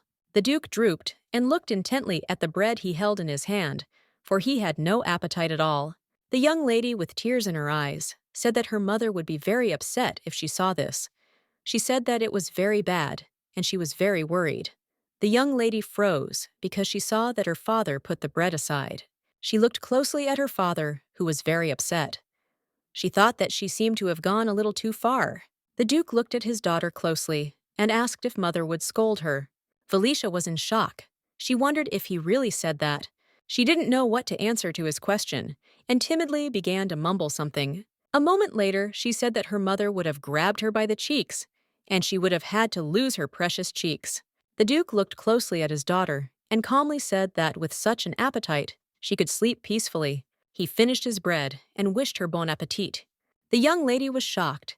She did not understand why he sat down if he was going to leave in a minute anyway. The young lady sighed heavily and said that it seemed that her father was very angry. Lisa looked at the young lady intently and said that it was not that simple. The Duke had already eaten all his food. Valizia was surprised because she did not understand when he managed to do this. Liza looked at the cook with a smile and asked if he saw the empty plate. The cook, with a smile on his face and tears in his eyes, said that the Duke was constantly under-eating, but all thanks to the young lady. Valizia looked at them in surprise and asked if this was true. She sighed heavily and said that it seemed that villains needed to eat well too. The maid looked at the young lady in bewilderment and asked what she was talking about. The young mistress sighed heavily and said nothing. The girl looked at the blood of the 10-year-old deer with joy and pleasure. She knew that blood was very valuable, but he really managed to get it. The Duke looked at the girl intently and said that she had said earlier that she could bring his wife back to life. She said with a smile that it was so, and she was the only witch that could bring the dead back to life. She said with a smile that this would be enough. He looked at her in surprise and asked if this was all. She looked at him with a smirk and asked if he could bring her something else. The Duke said, with fury, that she had said earlier that this would be enough. The young lady looked at the Duke with a smile. She knew it was very bad that his mood was getting worse. She smiled and said that it was all true. He came closer to her and grabbed her hand in a furious manner. The Duke asked if she was using poison to revive the dead. The young lady was taken aback and excitedly asked what he was talking about. He looked at her with fury and said that she was trying to add it to the potion right now. Trembling with fear, she said that it was exactly like that. She asked with a smirk if he was really interested in this. He looked at her with cold fury and said that he had just killed a bunch of people and knew about such things. A moment later, he used his magic. The young lady froze in place as she found it difficult to breathe. He looked at her with fury and said that she had lied to him. She trembled and said that she could resurrect his wife. The Duke looked at her with fury and said that it was not so, and she could not do it. The young man looked at the gentleman intently and asked if this witch would not help them either. The Duke said angrily that it was time for them to leave. A moment later, the Duke froze in place as he saw the young girl crash into him. He looked at her in surprise and asked who she was. The little girl was trembling with fear. She asked to spare her. The Duke looked sideways at the little girl and said that he had no intention of killing her since she had done nothing wrong. She looked at him in surprise and asked if this meant that he would take her as a slave. He looked at her in surprise and she sighed heavily and told her that there was no slavery in this empire. The young girl was very frightened. She stared at the Duke without saying a word. She glanced sideways at the woman who was already dead. She was afraid that he might kill her too, since she was a prisoner of that woman. The Duke looked closely at his subordinate and told him to deal with the witch and also find someone who could take care of the child. The Duke looked closely at his subordinate and said that he should definitely check their backgrounds carefully. The girl looked closely at the Duke. She was very surprised, but at the same time grateful to him. The Duke looked at his companion and said that this time they had also come across a swindler. He sighed heavily and said that he had never thought it would be so easy. He looked closely at his assistant and asked what was wrong with the child. The young man sighed heavily and told his master that he had sent her to respected people. The Duke sighed heavily and said that it was very good. For a moment, he froze as it seemed to him that his eyesight was failing him. He knew it was not the same at all, but he remembered his daughter, who was also trembling and begging for mercy. In turn, he was very glad that he could find her before it was too late. The Duke sighed heavily and asked his subordinate if she always ate alone. The young man looked at the gentleman in surprise, as he did not understand what he was talking about. The Duke looked at him intently and said that he was talking about his daughter now. The servant sighed heavily and told his master that it was exactly like that. Agasa asked the gentleman if he could arrange for them to have a meal together again after they finished their business. He smiled and said that the young lady would like it. The Duke sighed heavily and told his subordinate that he was meddling in something that was none of his business. He said that his wife was in first place now. The young man sighed heavily and said that he understood his master. The Duke glanced sideways at his subordinate and said that if there was time left, they would return back. The young lady was surprised, as events took an unexpected turn in this new life. In the midst of her plan, the secret animal meeting invented, because of Lisa was gathering more and more followers. The young lady in turn understood perfectly well that they loved her very much. She wondered if they could help her plan, as she was very interested in it. A moment later, the maids noticed that there were no goodies, and there were none more. Lisa said with a smile that she would go now and bring everything. All the servants ran to bring the young lady something tasty. She wanted to stop them, but they did not listen to her, and she was left alone. The young lady was surprised, as she could never have thought that she would be loved so much. She understood that she should have been more polite with the maids. She wondered if it would be better if her father were a fool. A moment later, someone called her, and she was taken aback. The Duke looked closely at his daughter and asked what she was doing there. The young lady looked at her father in surprise, as she did not expect to see him at all. He looked at her intently, and with sadness in his voice, said that she was alone as usual. The young lady froze in place in surprise, as she did not understand what he was talking about. He lifted his daughter in his arms with lightning speed and said that they needed to go round to eat. The young lady, in turn, was surprised she wanted to object, because she knew that her maids would be very worried about her. The Duke said angrily that he would deal with the maid who left her alone here later. The young lady was shocked. She shouted that this was not so, and no one left her. He looked at her intently and said with a smile that he couldn't believe that she was as sweet as her mother. He said that she only took on her strange traits.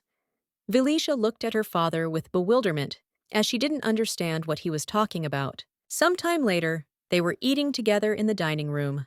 The young lady thought about the spirit world for a moment. Then, one girl said that she was the main character in a tragic story, but now she changed her life with the help of a regression. Her friends were surprised and asked how she did it. She said with a smile that she made friends with the villains. She said that if everything was done properly before the main events, the original story would change. The young lady sighed heavily when she heard about this. Then she wondered if she should try to do something like this too. In turn, she understood that this could not be done since she was a professional secondary character and had to adhere to the original plot. But she also knew that this was her chance since she had received God's grace. She understood perfectly well that if she was going to get a response to her letter, now she needed to first get closer to her father. The young lady, in turn, wondered if she should try to turn this terrible tragedy into something new. She looked at her father closely and called out to him with a smirk on her face. She said with a smile that the steak was absolutely delicious. After her words, an awkward silence hung in the hall. Everyone present waited for the Duke to answer her something. The chef smiled and said that he was honored that the young lady thought his dish was delicious. The maid smiled and said that it was natural, since it was a steak from the chef himself. The young lady thought for a moment about how much she had learned about the spiritual world over the course of her many lives. She looked closely at her father, as she knew very well that he was not very good at expressing his feelings right now. She hoped he thought she was very cute, since the daughter looked exactly like her villain father. She asked her father with a smile what he liked. She said with a smile that she really liked steak and cake. She looked at her father closely and asked if he wanted to try some strawberry cake. The Duke sighed heavily, but said nothing. The young lady in turn understood perfectly well that she would not get any reaction from him, and for this reason, she wanted to try the last means on him. She slowly approached him closer as she wanted to feed him. She looked at him with a smile and said that this was her favorite cake. The Duke in turn looked intently at the young lady, but there was no reaction. She smiled and holding out a fork to him said that if he ate it, she froze in place with a smile. The Duke looked at his daughter intently and asked what would happen if he ate it. Valizia was in shock because she understood that it was hopeless since he was very cold towards her. She told herself that she had to calm down as his reaction was to be expected. She was furious and wondered what would happen if he just ate a piece. She looked at him intently as she was still holding the tree. The Duke looked at her in bewilderment. Valicia was furious and wondered if he couldn't take the hint. Valitia looked at the Duke intently and said that if she was holding her fork with food like this, it meant that she really wanted him to eat it. The Duke looked at her in surprise and asked at what stage he should do this. The young lady looked at her father in surprise and asked if they shouldn't share what they liked with each other. He looked at her intently and said that it was not so. The young lady in turn was shocked. She was very upset by his words. She sighed heavily and with sadness in her voice, said that they were a family and they eat together. She was surprised, looked at him and asked if it was because he wanted to talk to her. The Duke looked at her intently and said that it was not so. The young lady in turn froze in place in shock. Felicia was a little puzzled and she didn't understand why he was behaving like that. She was puzzled and did not understand why he decided to eat with her, and now he was so cold. A moment later, the cake fell to the ground. The Duke glanced sideways at the maid and told her to clean it up. The young lady in turn was furious. She shouted that she had given her father her favorite dessert. She shouted with all her anger that he refused her favorite dessert. The Duke froze in shock as he did not expect such a thing. Moments later, the young lady handed him a fork containing a small piece of cake. She looked at her father with tears in her eyes. A moment later, she turned away from him in fury and said that she would eat alone. The Duke looked closely at his daughter and said that this was exactly what had been bothering him. The young lady looked at her father in bewilderment, as she did not understand what he was talking about. The Duke sighed heavily and said that this was the reason he was here. He came closer to her and timidly said that he thought it would be much worse to deprive her of food. He looked closely at the fork she was still holding and said there was still some cake left on it. A moment later, he ate the cake that was on the fork. The young lady froze in place. From embarrassment, she was shocked and happy at the same time. She looked at her father with a smile and asked if he liked it. She knew the dessert was very tasty. He looked at her intently and said that it was exactly like that. The Duke looked at his daughter with a sad look and asked if he should eat more. The young lady looked at her father with a smile and said that was enough. The young lady in turn slowly wandered around the estate. She was very happy and recalled today with a smile. She knew that today she had not eaten her ration of desserts. The young lady wondered with a smile if there was anything left in the kitchen. A moment later, she heard some noise. She was in shock, did not understand what was happening, because she heard someone crying. The young lady decided to check where the sound was coming from. She froze in place as she saw her father's assistant collecting the glass fragments. The young man looked at the young lady in surprise and asked what she was doing there. The young lady in turn froze in place from shock, as she did not expect to see such a thing. She looked intently at the young man and asked what he was doing. Agasa was taken aback and looked intently at the young lady. A moment later, he looked at her intently and told her to freeze in place and not move. The young lady in turn did as he said. He was agitated and said that she might step on shards of glass. Moments later, she heard someone crying. Looking into the room, she saw her father sitting on the ground, crying bitterly. She was shocked and wondered if it was he who had destroyed the room. She looked at her father with sadness, as she had no idea that he missed her mother so much. Felicia sighed heavily and said that she was very worried about her father. Agasa sighed heavily and said that he was also very worried, but he was so determined that the word afraid would be more appropriate. The young lady in turn sighed heavily and said that they should be worried. He looked at her intently and asked if she really thought so. Agasa looked at the young lady with a gentle smile and said that he thought that his lordship would soon cherish her even more. The doctor looked at the Duke closely and said that he was very ill and needed a good rest. The Duke sighed heavily and said that it seemed to be a common illness. Agasa was very excited. He looked at the gentleman and asked him to go back to bed, otherwise he would get even worse. The Duke sighed heavily and said that it was not fatal. He looked at his master intently and said that he would cancel all his business for today. The Duke was taken aback on the spot and asked his subordinate what he was talking about. Agasa sighed heavily and, looking at his master, said that he would have to disobey his order just this once. He asked the Duke if he didn't understand the seriousness of the whole situation. The Duke in turn did not want to listen to anything. He knew what he had to do. Breathing heavily, he looked at everyone present with anger and said that his wife was also sick. He looked at them with anger and asked who was next to her when she was sick. He said that he also needed to experience this. The Duke's assistant was in shock. He wanted to stop his master, but it was all in vain. The Duke sighed heavily and said that he needed to feel her pain. He said that he was leaving. Agasa Z froze in place from shock. He knew that he should have been more decisive and stopped his master. He was very angry with himself, as he was ashamed to even be called his assistant. He thought for a moment, for he thought that it would probably be difficult for any man to resist the Duke. The young lady sat in the beautiful gazebo for a moment, thinking, wondering if her bird was going to return. A moment later, she froze in place as she saw her father's assistant. The young man looked at the young lady with fear and called her. Lisa looked at the young man with fury and asked how he addressed the young lady. She said that he was simply terrible. The young lady in turn understood perfectly well that this was just a stupid nickname, but she needed to teach him a lesson. She looked at him intently and asked him what was going on, and she called him baby, and he froze in surprise and embarrassment. And the maids looked at him sideways and mocked him.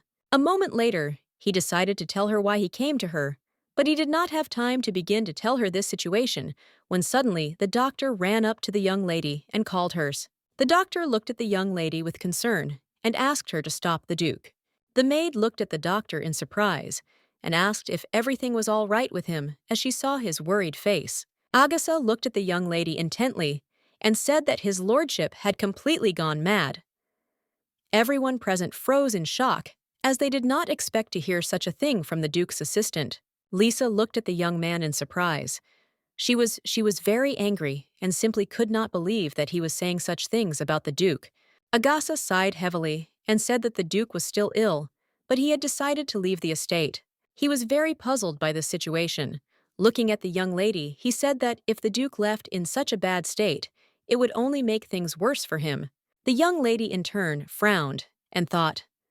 She wondered if she should stop her father and try to influence the original plot. She knew that, in theory, it was possible. She understood perfectly well that first and foremost, she was his daughter, and only then a professional supporting character. The Duke stood frozen in surprise as he heard his daughter calling him. The Duke looked at his assistant with anger and said that he told him not to transfer the child. Agasa looked intently at the Duke and said that everyone was worried about him. The Duke angrily asked his assistant, since when he was responsible for his health. The Duke angrily asked, since when it had become the assistant's duty to interfere in his personal life. He shouted that he should not have done it at all. He looked at his daughter intently and told his assistant to take her away immediately. The young lady in turn looked intently at her father and asked if he was leaving. The Duke said that everything was exactly like that. She looked at him in surprise and asked where he was going. The Duke froze in place but did not answer. She looked at him intently. A moment later, the young lady looked at her father with a smile and wished him a safe journey. The Duke froze in shock, not expecting her to simply wish him a good trip. Agasa looked at the young lady in surprise, as he did not understand why she was saying such things, as she should have stopped her father, on the contrary. She looked at him in surprise and said that such things happen. She glared at her father's assistant and told him not to talk to her father like he was some kind of weirdo. The Duke froze in shock, as he didn't expect to see that. She looked at her father closely and said that he was not strange at all. The young lady sighed heavily and said that her father was just sad. Valizia understood perfectly well that he simply did not want to accept the fact that he had lost his love forever. She looked closely at her father and with a gentle smile said that everything was fine, but he should not forget to eat. The young lady looked at him intently, with a smile on her face as she understood him perfectly. The Duke froze in shock, as he had not expected to see anything like this. A moment later, he remembered his wife as she had disappeared after telling him that she loved him. She had disappeared without saying a word or giving him any reason. And then, after a while, his daughter, the cunning child, appeared, who looked like her father. He remembered her grinning as she told the Baron that they would start with the fingers. He remembered her expression, which clearly reminded him of his own. She had the same deep black hair and the same violet eyes. He saw his wife in the words and actions of his child. He remembered how she had looked at him intently and said that she would definitely scold him. He remembered her saying that her mother would grab her by the cheeks, and she would have to lose her precious cheeks. The young lady tenderly touched her father's face, and with a gentle smile told him not to forget to eat. For a moment he froze as he saw in her his own wife. He was shocked because it was only then that he realized what a fool he had been. Now he realized that it was not he who lost his wife, but they both lost one person. He looked at his daughter closely and said that he thought it would be better for him to leave a little later. She looked at him in bewilderment, as she had not expected such a thing. He smiled at her with a gentle smile and said that they should eat first, and for dessert they would have strawberry cake. The servants present froze in place in shock, as they did not expect such a thing. He looked at his daughter with a smile and said that it was time for them to go calling her by name. She looked at her father with surprise and embarrassment and asked if they were going to have strawberry cake later. The Duke looked at his daughter with a tender smile and said that they would certainly do so.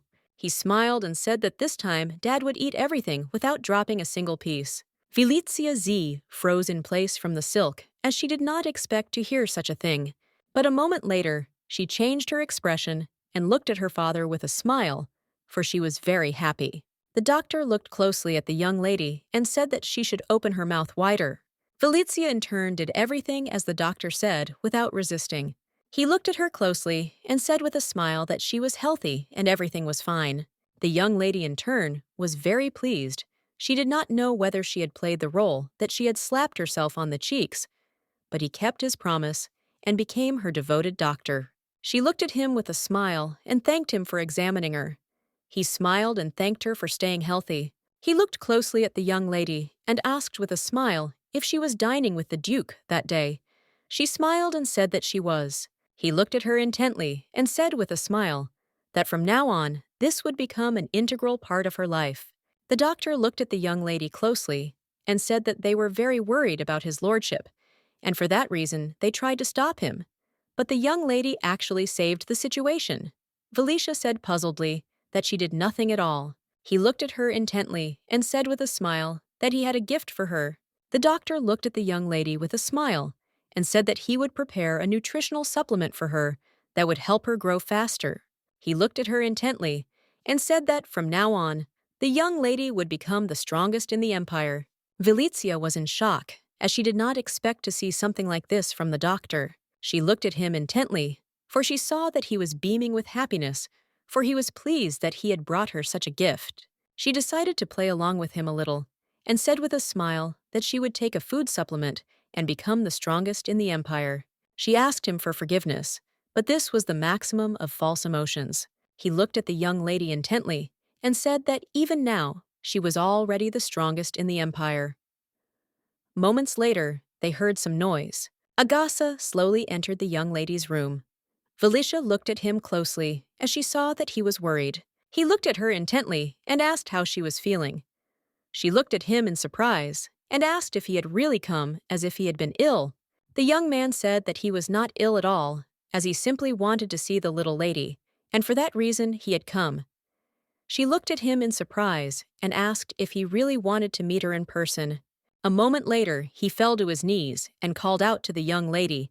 Valicia was in shock and did not understand why he suddenly acted like this.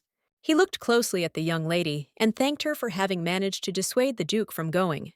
She looked at him intently and said that if he hadn't told her, she probably wouldn't have known about it. He sighed heavily and said that, to be honest, he didn't immediately understand her intentions. He said he was very angry that she did not stop the Duke. Agasa sighed heavily and said that he was very ashamed of himself. He said with sadness in his voice that he just wanted his lordship to return to his usual state. He said that, unfortunately, he did not even try to understand the real cause of his illness. The young lady looked at him and called out. He looked closely at the young lady, who smiled radiantly at him. She said with a smile that the fact that he cared so much about her father already proved that he was a valuable person to him. The young man was shocked. He looked at the young lady with tears in his eyes, as he did not expect to hear something like this. Valicia was in shock and did not expect him to cry.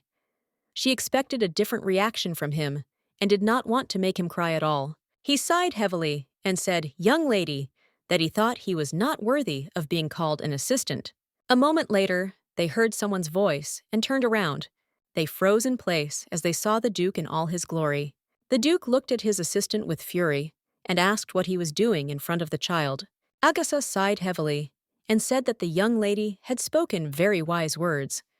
Vioitia, in turn, rushed to her father with a smile on her face. The Duke looked at his daughter and said that it was already time for dinner. She smiled at him with a radiant smile as she was glad to see him. The Duke looked closely at his subordinate and called him.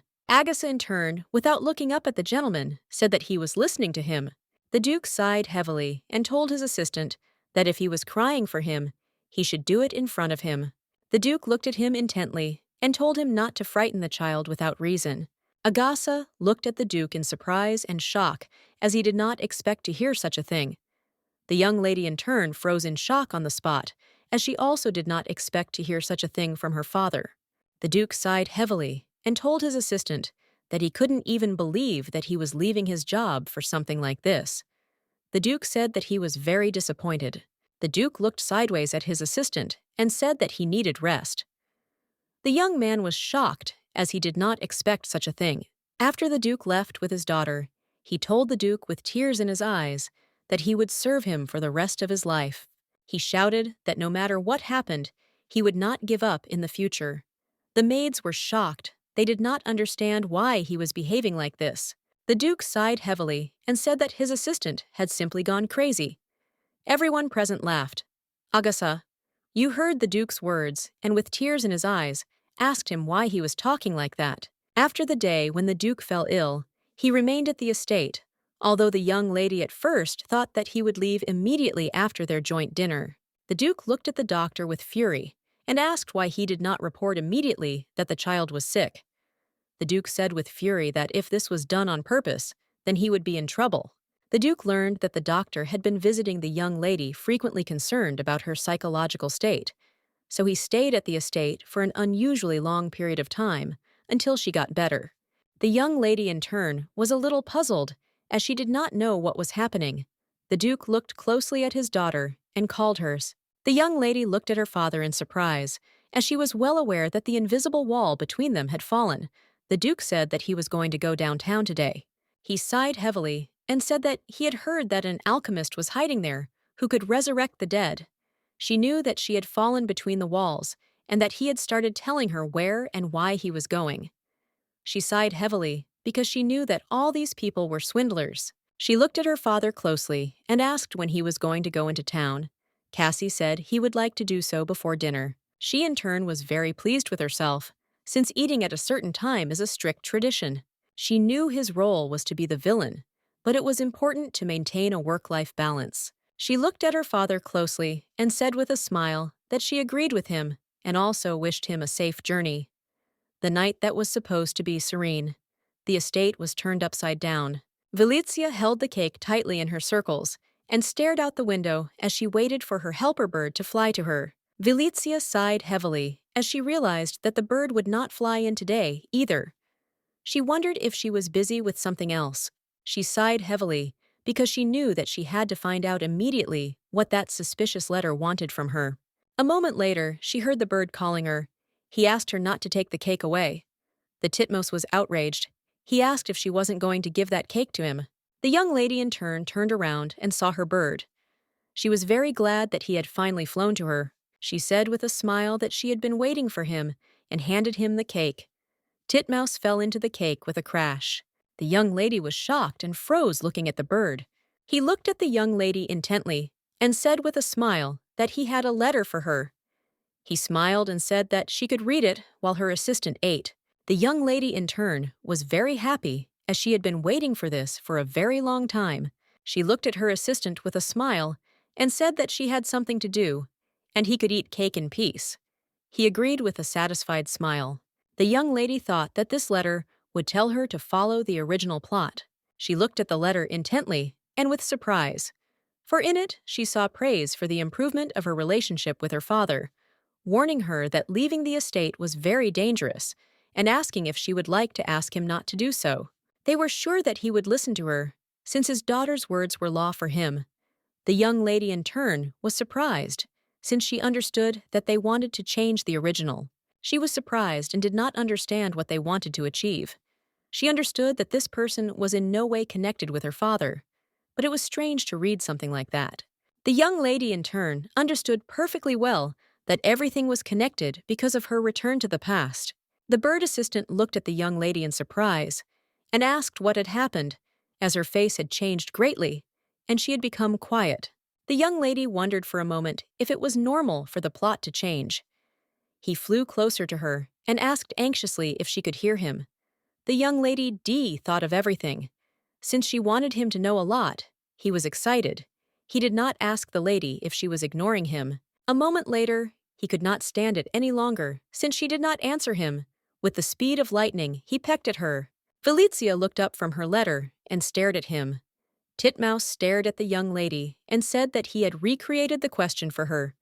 She apologized as she thought for a moment.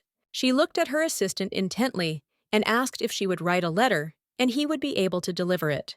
He thought for a moment and said that according to the rules, it would be difficult since all his messages did not come from the mortal world. Titmouse did not remember a single such case at all.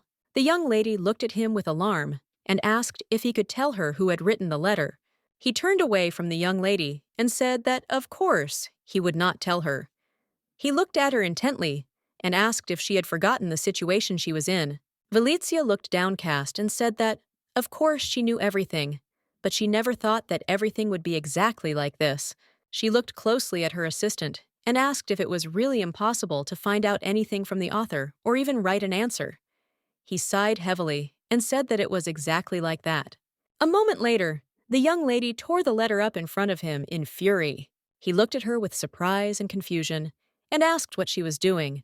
Valicia looked at him with a smirk and said that she was used to ignoring people. He looked closely at the young lady and said that, in his long life, he had seen many problematic repressors, but she was the first one who had so openly rebelled. She looked at her assistant intently and said with fury that the conversation was a cozy matter, and she could also express her opinion. She looked at him intently and said that this was not at all contrary to the rules of a person. N. A help of specialists of the spiritual world. He looked at her in surprise and asked why she had to tear the letter so mercilessly. The young lady sighed heavily and asked what was good about the photo, so as not to tell her the reason for her return to the past. She said that since she could not answer, she would express her thoughts with actions. Valizia looked at her assistant intently and said that she was completely sure that the sender would soon send her a normal answer. Titmouse looked at the young lady and said that the sender would try to eat her alive. Titmouse was puzzled by this behavior of the young lady. He said that there is a reason for everything, and also asked her if it was really so difficult for her to understand this. Valizia, in turn, could not stand it, and said with fury in her voice that she was already living this life for the 100th time. She screamed furiously to live like Rain a villain and not even know why. She looked at her assistant and shouted that she had no idea when this would all end. Valicia said that he didn't even know how hard life was when she had to do what she was told. He looked at Valicia intently and snorted as he was dissatisfied with her behavior. The Titmouse said that he lived the same way as she did, but he was puzzled and did not understand what was wrong with her. The young lady, in turn, sighed heavily, for she knew that it would have been very good if her father had not been a villain. She began to think that he had had a hard day today. She remembered being told that she had to be strong since she was born the daughter of a villain. But in turn, she wondered where the justice was. With tears in her eyes, she picked up the piece of torn letter. Valizia angrily shouted at her assistant that since he was no help at all, then he could pay her back for the cake. A moment later, she froze in place as she heard her father calling her. She turned around and saw her father staring at her. He looked at her in surprise and asked who should pay her back for the cake. He asked who she was calling a stupid bird. The young lady, in turn, froze in place from your cat, as she understood that everything was very bad. The Duke looked at the maid with fury and said that she should have protected her and treated her appropriately in his absence. He looked at the maid with fury and said that she had taught her obscenity instead. The maid trembled with fear. She timidly asked the Duke what he meant. He looked at her intently. Ione did not say that he meant what he said. He asked with fury what she said in the presence of his daughter. She looked at him in surprise and asked what he was talking about. He asked angrily if she was pretending to be innocent. Now Valicia was shocked because she knew that her maid had done nothing wrong. The Duke looked at the maid intently and said that the child was a reflection of an adult. The maid swore hastily that she had never said anything bad in the presence of the young lady. He looked at her with fury and asked how she would then explain leaving the child alone in the garden. The Duke said that a few days ago he had definitely been wanted there unattended. He asked angrily if this was proper behavior for a servant. The young lady, in turn, was shocked as she knew that it was a simple misunderstanding, since her maid had then gone away for a minute to get a cake. The Duke sighed heavily and said that Lisa, as the maid who was responsible for her, was terrible. Lisa, in turn, steadfastly withstood criticism directed at her. But a moment later, she couldn't stand it any longer and shouted that he himself had made many mistakes regarding the upbringing of the young lady, and the Duke was frozen in place from shock. Valizia was simply in shock as their conversation was going in the wrong direction. The maid sighed heavily and said that, of course, she was not without her faults as a maid. She looked at the master intently and said that, as a maid who was in charge of the young lady, she was always by her side. She looked at the master intently and said that he should pay more attention to her. He looked at her furiously and asked what she was talking about. Lisa sighed heavily, and looking at the Duke, said that he went out to drink every night, and the young lady always waited for his return. Valicia ran up to them with lightning speed and said that they must stop immediately. Moments later, the Duke's assistants grabbed her from the ground and lifted her up. She looked at him in surprise as she had not expected to see him. He sighed heavily and told the young lady that she should not interfere. The Duke looked at the maid with fury and asked if she realized what she was saying. The maid looked at her master intently and said that, as he himself had said earlier, a child is a reflection of an adult. She glanced sideways at the young lady and said that when you looked at the Duke, you couldn't help but wonder what the young lady was feeling. She looked at her master intently and said that this was clearly having a bad effect on her. Lisa looked at the Duke intently and said that he was the worst father. The Duke froze in shock as these words struck him to the depths of his soul. On this day, the Duke suffered a crushing defeat. The young lady in turn was in shock and did not know what to do. She could not bear this any longer. The maid looked at the master intently and asked for forgiveness, as it was her mistake. Valizia looked at them in surprise and asked why they were suddenly saying such offensive things to each other. The young people froze in shock, as they did not expect to hear such things from her. She looked at them intently and said that she loved her father and her maid very much. She looked at the maid intently and said with a smile that she was good at everything and had no need to become even better. The maid looked at the young lady with tears in her eyes and said that her dream was to serve the young lady for the rest of her days. Valicia was shocked as she realized that her words had the opposite effect and only made things worse. The young lady in turn decided to change her goal and, looking at her father, said that he was the best. She looked at him intently and said that he ate with her 3 times a day. He looked at her intently and asked what else they were doing besides this. The young lady looked at her father with a confused smile on her face and asked what he was talking about. The Duke sighed heavily and said that he was no longer doing anything for his daughter. He was in shock, only he understood that if his wife saw him, she would be upset. The young lady was in shock as her father behaved just like a servant. A moment later, they heard some noise and turned around. They froze looking at the commander of the knights. The commander in turn was breathing heavily. The Duke looked at him in surprise and asked what happened. The commander looked at the gentleman intently and said in a hurry that the matter concerned the Viscount, who had been sent to the dungeon. The Duke, with lightning speed, said that he was already on his way. The Duke quickly picked up his daughter in his arms and walked with her. The young lady looked at her father in surprise, as she could not believe that he was taking her with him. She sighed heavily, as she knew that a normal father would not bring his daughter to such a place. She wondered if the feeling that he was the worst father didn't bother him. She was shocked and wondered if he was planning on dragging her everywhere with him now. The Duke looked closely at his daughter and told her that she needed to close her eyes. At the same time, he placed his palm on her face and closed her eyes. The Duke looked closely at the commander of the knights and asked if the Viscount had really hit the child. The commander said that this was exactly how it should be. He had gone mad after 4 months of imprisonment. The young lady in turn froze in surprise, as she did not understand what child was being discussed. He knelt down, wept, and told the Duke that such a life was unbearable for him, since he had already been in prison for 122 years. The Viscount begged the Duke to have mercy on him, as he was already going mad. The young lady in turn sighed heavily, as she saw that he now looked more like an animal. She looked intently at the Viscount, as she did not understand who he had hit. But a moment later, she saw her friend. She wondered if the Viscount had hit Seon. The Duke looked at the knight commander with anger and asked how that slave got there. He was very angry since they had to send him for treatment. The commander guilty said that they only found out about it now when they entered the dungeon. The commander said that it seemed that the Viscount had been so violent that the knights simply did not pay attention. The knights looked closely at the Duke and said that they were very ashamed. The Duke looked at his knights with fury and asked if they were also so careless about their own lives. The young lady looked closely at her father and said that the child needed treatment.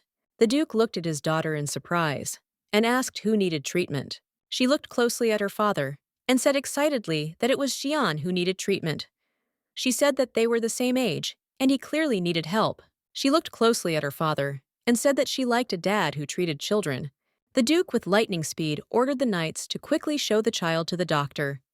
Valicia was in shock, as she realized that she could easily manipulate her father. A moment later, the young man was placed on a stretcher as they wanted to take him to the doctor and provide him with medical assistance. The captain walked slowly up to the Duke and called him. He said that the Viscount was becoming more and more uncontrollable. He looked at the gentleman and asked if they should begin the preparations. The Viscount looked at everyone present in surprise and asked if they were really going to free him. The Duke in turn looked at the Viscount with fury, and he began to tremble with fear. The commander looked at his master intently and said that if this was a concern to him, they would take care of everything, but the Duke in turn said nothing. A moment later, looking at his daughter, he called her. The young lady looked at her father in bewilderment, as she did not understand what he wanted to talk to her about. The Duke looked at his daughter closely and asked with a grin if they should start with the little finger. The young lady in turn looked intently at her father with a satisfied grin on her face, while the Viscount was trembling with fear. Agasa looked at the young lady with a worried expression and said that he would take her away. The young lady in turn understood perfectly well that if she took his hand now, she would go upstairs. She sighed heavily because she knew that everything would end with the execution of the Viscount. Agasa looked at the lady as she did not take his hand and went somewhere in a hurry. Valizia approached her father and called him the Duke, looked at his daughter in bewilderment. She understood perfectly well that if he killed the Viscount now, everything would be the same as in his past life. He looked at his daughter in surprise and asked, "What was the matter?" The knights looked closely at the young lady, as they understood that she was still very soft-hearted. They knew that she was only 5 years old, and this was quite normal for her age.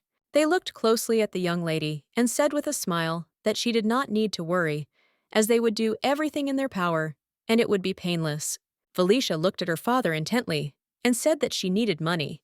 The Duke and everyone present looked at the young lady in bewilderment. The Duke walked closer to his daughter and asked what she was talking about. She looked intently at her father and asked what would happen to the Viscount's assets after his death. Agasa looked at the little lady with a worried expression and said that they would most likely all go over to Valois. The young lady sighed heavily and muttered incoherently about payment for her work. The Duke looked at his daughter in surprise and asked what she was talking about. She looked at her father with a smile and said that he should deduct the cost of her slave labor from his fortune. Valizia understood perfectly well that earlier she had been wasting all her money on emotions. She understood perfectly well that she needed to consciously stop. She wanted to take care of her wallet. She looked at her father with a smile and said that she washed the floors, cleaned the toilets, ironed the clothes that the Viscount's maids assigned her to do, even took out the trash. She said with a satisfied smile that her work should be paid. For a moment, everyone froze in shock, not knowing what to answer. A moment later, the Duke began to list everything she had just told him. The Duke's assistant winced as the Duke was beside himself with anger. The Duke stood frozen in place with fury in his eyes. He was very angry that his only daughter was a servant. The Duke looked closely at his assistant and called him Agasa, D. Trembling with fear, told the master that he was listening to him. The Duke asked his assistant how much wealth the Ilian family had. The assistant said that first of all it was the granary in the south, which connected the marquisate, the heartlands, and the free country, which had a guild of dual ports for slavers. The Duke looked at his daughter and asked if that was enough. She looked at him in surprise and asked what he was talking about. He looked at her intently and asked if all this would pay for her work. The young lady froze in place in shock, as she did not expect this. The Duke looked at his assistant and said that all the assets that previously belonged to the Viscount should be registered in the name of his daughter. Valicia Z froze in shock on the spot, as she did not expect to hear something like that. The assistant looked closely at the young lady and said that he understood everything. The Viscount was in shock as he understood that his guild and estate were being taken away from him. He was shaking with fear and anger. That day was the last time she saw the Viscount. A month later, all the property that belonged to his family was marked with flying flags depicting a black panther, the symbol of the Valois family, which was a veiled message about the death of the Viscount. At the second Ilian estate, there was a commotion, as the Viscountess was desperately looking for the slave sales book. She wanted someone to bring it to her immediately. She was in shock and simply could not believe that everything ended this way. She knew she should have known earlier that something had gone wrong when Viscount P disappeared for months. She was very angry, as she had told the Viscount earlier that the young lady was an aristocrat, but he unfortunately had not taken her words into account. She knew perfectly well that it was stupid of him to insist on his own way. She was puzzled, as he even indulged in gambling and illegal slave trading. The Viscountess understood perfectly well that if any of these crimes were revealed, she would hardly be able to avoid the death penalty. She knew that the knights of the duchy would soon attack them. She wanted to hurry and escape as soon as possible. The Viscountess was very angry and did not understand why her servants did not help her. She screamed and demanded that they bring the luggage faster. The Viscountess ran in a hurry and did not notice the man who was standing right in front of her. She collided with him. The man looked at the Viscountess intently and asked if he hadn't been taken away yet. The Viscountess looked at him in bewilderment and asked what he was talking about. The man looked at the Viscountess intently and said angrily that he was talking about a document that confirmed the ownership of an Arab named Seon. He asked her again if it had been taken away. The Viscountess was taken aback and in a trembling voice said that it seemed like no one had taken it. The man looked at her intently and said that this was very good, and he also, with lightning speed, snatched the document from her hands and left. She stared after him, not knowing who he really was. She breathed a sigh of relief, knowing that if he wanted to take the time bomb, she would let him do it. Some time later, the men discussed the incident.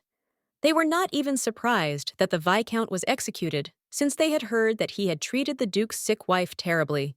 But the problem was that all the assets were transferred to a small child. Valois are known for belonging to one of the 4 great families that have been through many wars. In other words, it can be said that they know very well how to deliver a crushing blow. The men were worried and did not understand how to make the right decision in this situation. The man told his colleagues that the young lady was a direct descendant, but he was puzzled that she was born outside the family. He sighed heavily and said that in the direct branch, there were the young lords, Kai and Bayan. He did not understand why she was still chosen for the lady's spinning top. The men were puzzled. They knew that the rumors were exaggerated, and it would be better to come to the estate and check everything personally. But in turn, they were scared and did not know who would dare to go into the Black Panther's lair of their own free will. The man sighed heavily and said that they could find out the truth at the next meeting. His companion looked at him in surprise and asked how they could do this. To their regret, they knew that the Duke had not appeared at the regular meetings for many years in a row. They knew that his appearance sounded like a fairy tale. The man, in turn, was furious. He did not understand why everyone was so worried about the broken family. He knew that, despite the fact that they were called a collateral branch of Bluebell, they were also one of the 4 great families. The man looked angrily at everyone present and said that he would go and scout out the situation. Everyone present was surprised, as they did not expect him to agree. A moment later, he grows up and says he wants to see how the Black Panthers are doing back home. The young men looked at their colleague intently, as if they were happy that they would not have to go. They discussed their actions for some time, and also said that they had great hopes for the man. The lady looked at the man intently and asked if the little thing was the direct heir of the family. Kneeling, the man looked at the lady intently and said that it was true. A moment later, he presented her with a document of ownership of the slave Seon. The lady looked at him intently and thanked him and told him to keep it while he had it. The man looked at her intently and said that currently other families believed that the reason for the Duke's chance was the young lady.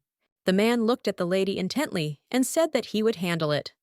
The lady said with a smirk that there was no need for that, as they could wait, as she wanted to see the skills of the child she had specially sent to the duchy. Felicia looked at Agasa and asked, "What about Seon?" She wanted to know about his well-being. The assistant looked at the young lady in surprise and asked who she was talking about. She sighed heavily and said that she would now slander the boy with blonde hair. He looked at her in surprise and asked if she was really talking about that slave. Agasa looked at the young lady intently and said that the boy had woken up but had not yet fully recovered. However, it was said that his treatment had been successful. The young lady looked at him in surprise and breathed a sigh of relief. Valizia, in turn, understood perfectly well that she could not abandon her first friend. Some time later, Lisa approached the young lady and said with a smile that she was starting, and also asked the lady if she was ready. Valicia Kay shouted to her maid that, of course, she was ready, and she also hurried. Her Agasa was shocked, but he expected nothing else from the young lady. A moment later, the young lady was receiving a rain of checks and banknotes. Lisa, in turn, threw money around the lady with a smile. The young man sighed heavily, and looking at the young lady, said that he never thought that she would throw money around like that. The young lady turned around, with a fierce, cold gaze, looked at him, and asked what he was saying. The assistant smiled gently, and told the young lady that it was very graceful of her. Valizia, in turn, understood perfectly well that today was a historic day since the first monthly allowance in her new life had arrived. The young lady lay on the money with a smile. She knew that these notes constituted less than a tenth of the allowance. She was very pleased that everything was going as she wanted, since she had established relations with her father and with Seon. He had made a very good profit. She wanted to buy her capital late and escape. But in turn, she was a little worried and wondered if her father would be able to survive without her. She knew that eventually he would meet the imperial family and then meet her. But in turn, she was worried and wondered if their family could continue to live together if he was not obsessed with the idea of resurrecting her mother. A moment later, she heard someone calling her. The young lady, in turn, returned to reality, as she remembered that she was not alone now. She looked at those present in surprise and asked, "What was the matter?" Lisa looked closely at the young lady and asked with a smile what she liked better, the plush kitten she made or the money. Valizia understood perfectly well that she of course liked money, but if she said so, Lisa would be very upset.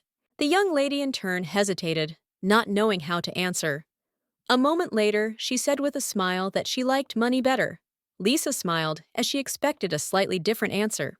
Agasa looked at the young lady with a smile on his face and asked her what she loved more, him or money. Valizia P. looked at him and immediately said that she loves money.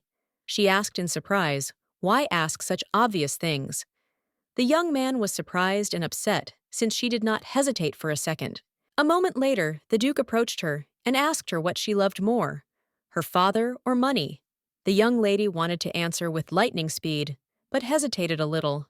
Turning around, she saw her father, and taken aback, asked when he had managed to arrive. The Duke looked at his daughter intently and asked her whether she loved him or money more. Valizia Z froze in shock, not knowing what to answer to this question. But a moment later, she threw herself into his arms with a smile and said that of course she would choose her father. She knew perfectly well that this was exactly what he wanted to hear from her. The Duke looked at his daughter intently and said that this was the wrong answer. The young lady froze in shock, and looking at her father, she asked in what sense this was the wrong answer. Cassis looked at his daughter with a tender smile and said that she should love both money and him. Some time later, the young lady decided to hold an emergency meeting. She looked closely at everyone present and said that they had come on time.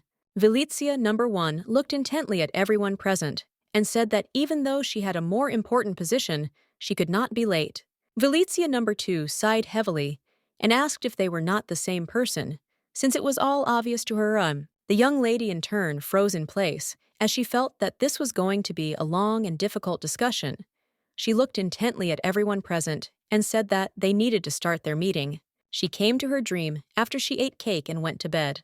She looked at everyone present and said that the topic of their meeting today was escape or Cassis. She looked at them all and said that they needed to discuss which was more important. She sighed heavily and said that she was sure they knew that opinion was divided on the matter. She said that now it was necessary to listen to both sides and try to make a decision to either run away or save her father. Valizia number 1 looked intently at everyone present and said that she thought they needed to run. She said that they are professional supporting characters and they should not interfere with the main characters. Valizia number 2 sighed heavily and said that this was the 100th time she had heard this. The young lady sighed heavily as she realized that they were back to their old ways. She was puzzled as they were constantly starting to quarrel over nothing. Valizia number 1 stood up and said that they were born for a reason. She was puzzled because she knew something was wrong with their sudden regression. Valizia number 2 sighed heavily and said with anger that if something was wrong, then in the spiritual world they would have already done something. She looked closely at Valizia number 1 and asked if she was really that stupid. She was furious and shouted that she was not stupid at all, since they had already lived many lives. They began to quarrel, but the young lady was shocked and asked them to calm down. Valizia number 1 sighed heavily and said that in any case, she was against it. The young lady in turn thought for a moment. She knew that the best outcome imaginable was for the whole family to escape the death penalty. She understood perfectly well that to do this, she would have to change the original plot. But she was still bothered by the fact that she had been a professional supporting character since birth. She sighed heavily and said that it was not even a bad option. Valizia number 1 thanked her. Valizia number 2 looked at everyone gathered and asked if this was the best they could come up with. A moment later, she said with fury that Valicia number 1 easily gives up after proposing something that will not work. She said angrily that many months had passed and no punishment had followed from the spiritual world. She looked closely at everyone gathered and said that they even had an assistant who brought them letters. She screamed that this chance was given to them by God. She asked them why they couldn't accept it. Valicia number 1 sighed heavily and said that it could be ordinary spam. Valicia number 2 sighed heavily and said that God never makes mistakes, and their return to the past is like a gift for all the lives they have lived.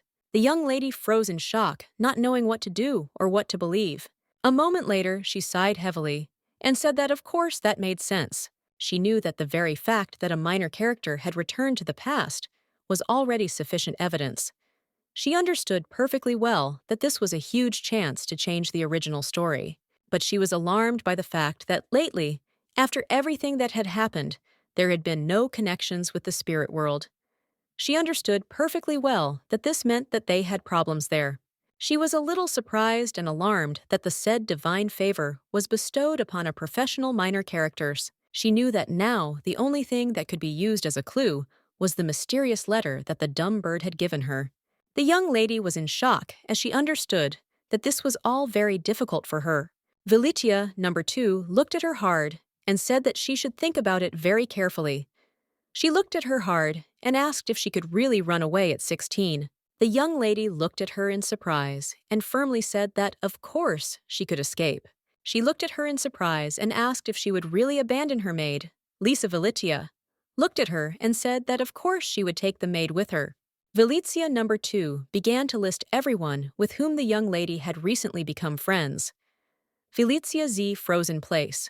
She did not know what to answer to this question. Valicia number 2 looked at her and said that if she said goodbye to them, it would be forever.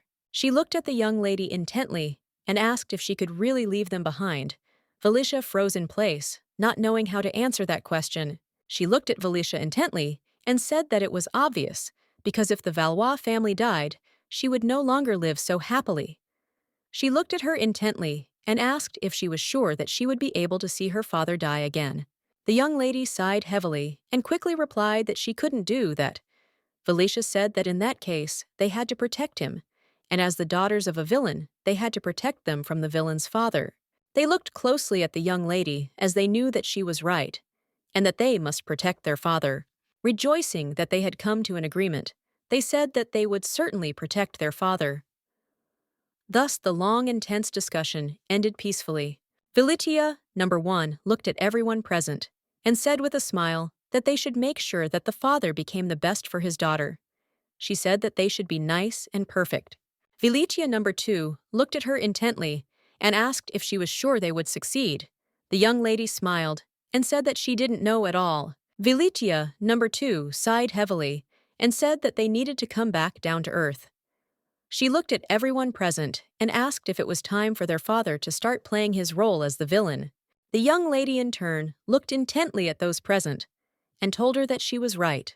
She said that by this time, the Empress who possesses divine power must have already left for the Tundra Islands.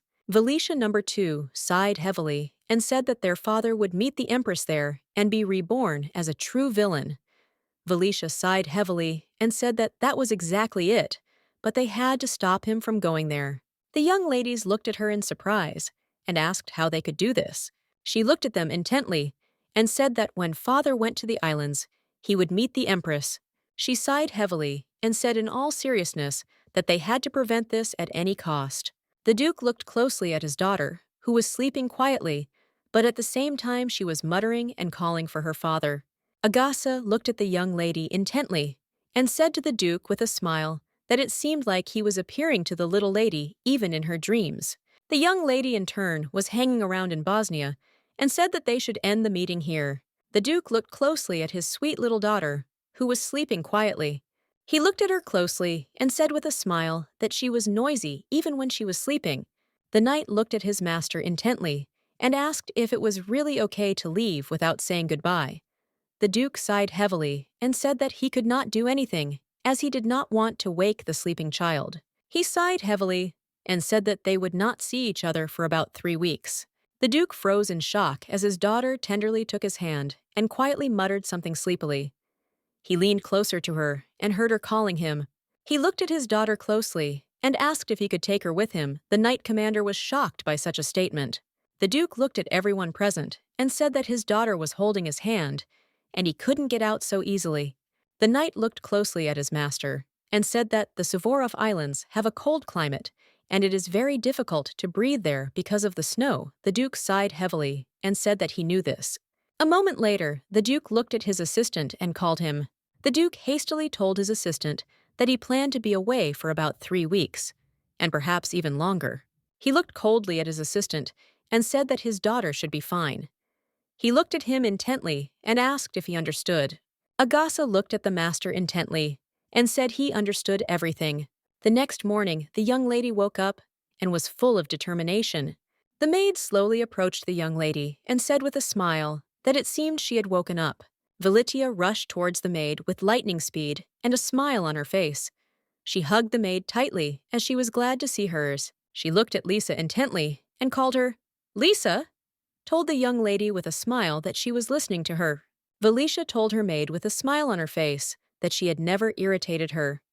The maid looked at the young lady in surprise as she did not expect to hear such a thing. The young lady smiled and said that Lisa was her family, and she would definitely protect her. For a moment, the maid pulled away from the young lady and asked what she was talking about. Lisa looked at the young lady closely and asked if she had just called her family. Valitia frowned for a moment. After a moment, she said that she had. Lisa looked closely at the young lady and told her to repeat it again. Valitia looked at the maid in surprise, but still repeated that Lisa was her family. A moment later, Lisa hugged the young lady tightly as she was very touched by her words. She looked at the young lady intently and asked if her sincerity had finally reached her. Lisa asked the young lady with a smile on her face if she really acknowledged her as her maid. Valitia was shocked as she couldn't even breathe after being hugged tightly by her maid. The young lady sighed heavily. She knew that a couple of broken ribs were much better than her death. The chef looked closely at the young lady and wished her good morning with a beaming smile on his face. The lady also greeted her maids. The maids looked at the young lady with a smile on their faces and also greeted her. Valitia was shocked because she was wondering how the main characters live. The maid looked at the young lady closely and asked with a smile on her face if she was holding flowers in her hands. The young lady smiled and said that she had picked them from the garden because she wanted to present them to her father. The maid looked at the young lady in surprise and asked if this was really a gift for the Duke. The young lady in turn froze in place at the mere sight of her father's assistant. She was shocked as she saw that he was pale and tired. The young man with a strained smile wished good morning to the young lady. She froze in shock and wondered if he had slept poorly. She looked at him intently and asked if he was tired. The young man sighed heavily and said that he was fine. But the young lady in turn understood that the bruises under his eyes said otherwise. She looked at him intently and wondered if something bad had happened. She screamed and called him Agasa, looked at Valitia in surprise, as he was a little confused.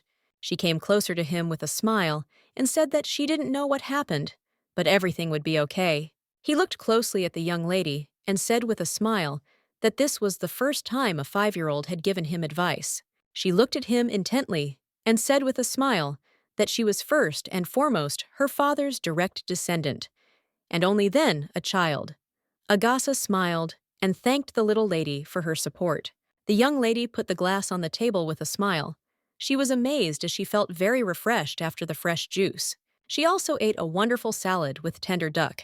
She knew that she was just having a happy morning, but she also knew that it could be even more wonderful. The young lady looked at Agasa intently and asked with a smile when her father would return. He looked at the young lady intently and said that his lordship would return in 3 weeks. Valitia Z froze in shock, as she did not expect to hear such a thing. She looked at the young man in surprise and told him to repeat it again. He looked at her intently and said that the Duke had urgent business in a place called the Tundra Islands, so he could do nothing and had to leave. The young lady froze in shock as she understood that all was already lost. Valitia number 1 looked at Valitia intently and said that she had to protect their father. She looked at those present and said that as soon as her father said that he was going to go to the islands, she would immediately stop him. The young lady in turn was simply in shock. She did not know what to do since she realized that she had failed her task, and now she simply could not do anything. After this news, the young lady could not bear it and fell unconscious to the ground. Everyone was very worried about the young lady.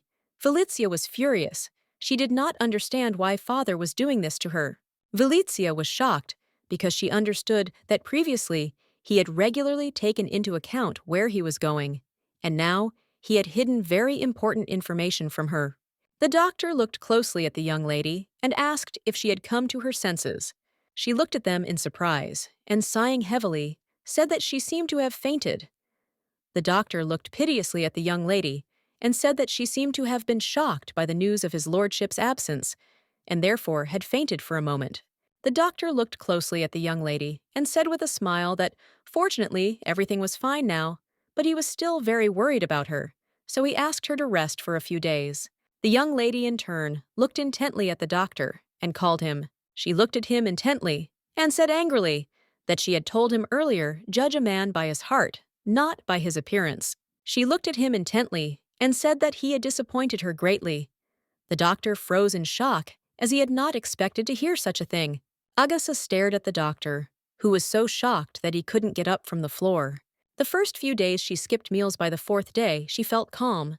She sighed heavily and knew that now she could live a little. She glanced out the window and said that she needed it. She knew that, despite the fact that her father was now on the islands and she had passed out from shock, everything was fine as long as they were alive. She knew perfectly well that even if they met on the islands, as in the original story, the execution would only take place 14 years later.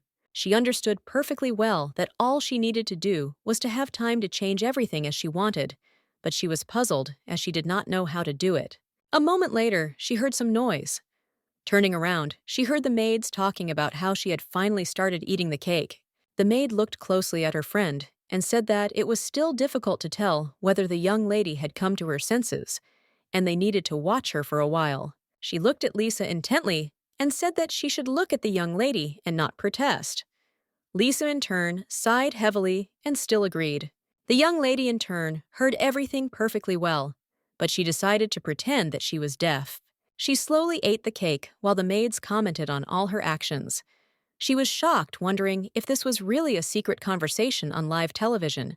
Lisa said with a smile that for moments like these, she would guard the young lady's room. She said that of course she would guard the young lady's room, not only from robbers, but also from other dangers. Felicia sighed heavily as she thought that only she was superfluous here. The maid looked at Lisa intently and asked if they should tell the young lady about this incident. Lisa looked at her friend in surprise and asked if she was really talking about the boy with blonde hair right now. The young lady was taken aback as she realized who was being talked about. The maid sighed heavily and said that unfortunately there was a lot of noise. A moment later, the young lady ran out of her room and hurriedly asked everyone present what had happened to her friend. The maids were shocked and asked if she had heard everything. Felicia looked intently at her maid and called her, as she wanted to know what was the matter. She looked at the maid intently and told her to take her to Seon immediately. Felicia thought for a moment as she thought about what she had said earlier, that there had been a noise recently. She did not know what the maid meant by that. Felicia understood that Lisa was drowning. Something definitely bad had happened. Felicia looked at Lisa intently and asked excitedly what happened to Seon. Lisa sighed heavily and said that he was being taken care of by another maid. The maids looked at Felicia with surprise and excitement. Felicia looked at everyone present and asked how Seon was doing. The maid excitedly said that the treatment had gone well, but unfortunately, he was refusing to eat, and besides that, he didn't want to talk at all. Felicia looked at the maid intently and asked if this was true. She said that in that case, she should go and check on him. The maid looked at the boy and asked if he wanted to try some delicious food. She smiled and asked if he wanted some fried chicken. He didn't answer. The maid frowned and asked if he wanted anything else. The young lady, in turn, froze, looking at everything that was happening. She saw that he really was not talking at all. She wondered if this was all because he was in an unfamiliar place. The maid looked at the young man in confusion and said that if he did not eat or respond even with good care, he would not recover, while the other maid sighed heavily as she knew that they could not abandon him to his fate since this was the order of the young lady. She was puzzled and did not know what to do in this situation. She sighed heavily and said that if they stopped bringing him food, then at least they would treat him. Her friend sighed heavily and said that it was so, and they would treat him. A moment later, she got stuck as she saw the young lady. Felicia looked at the maids in confusion as she had been caught. She wanted to eavesdrop on their conversation quietly, but unfortunately, she failed. The maid looked into the distance in surprise and saw the young lady. She was shocked because she did not expect to see her in such a place. The young man sighed heavily and quietly, whispered the young lady's name. A moment later, he shouted loudly and called her.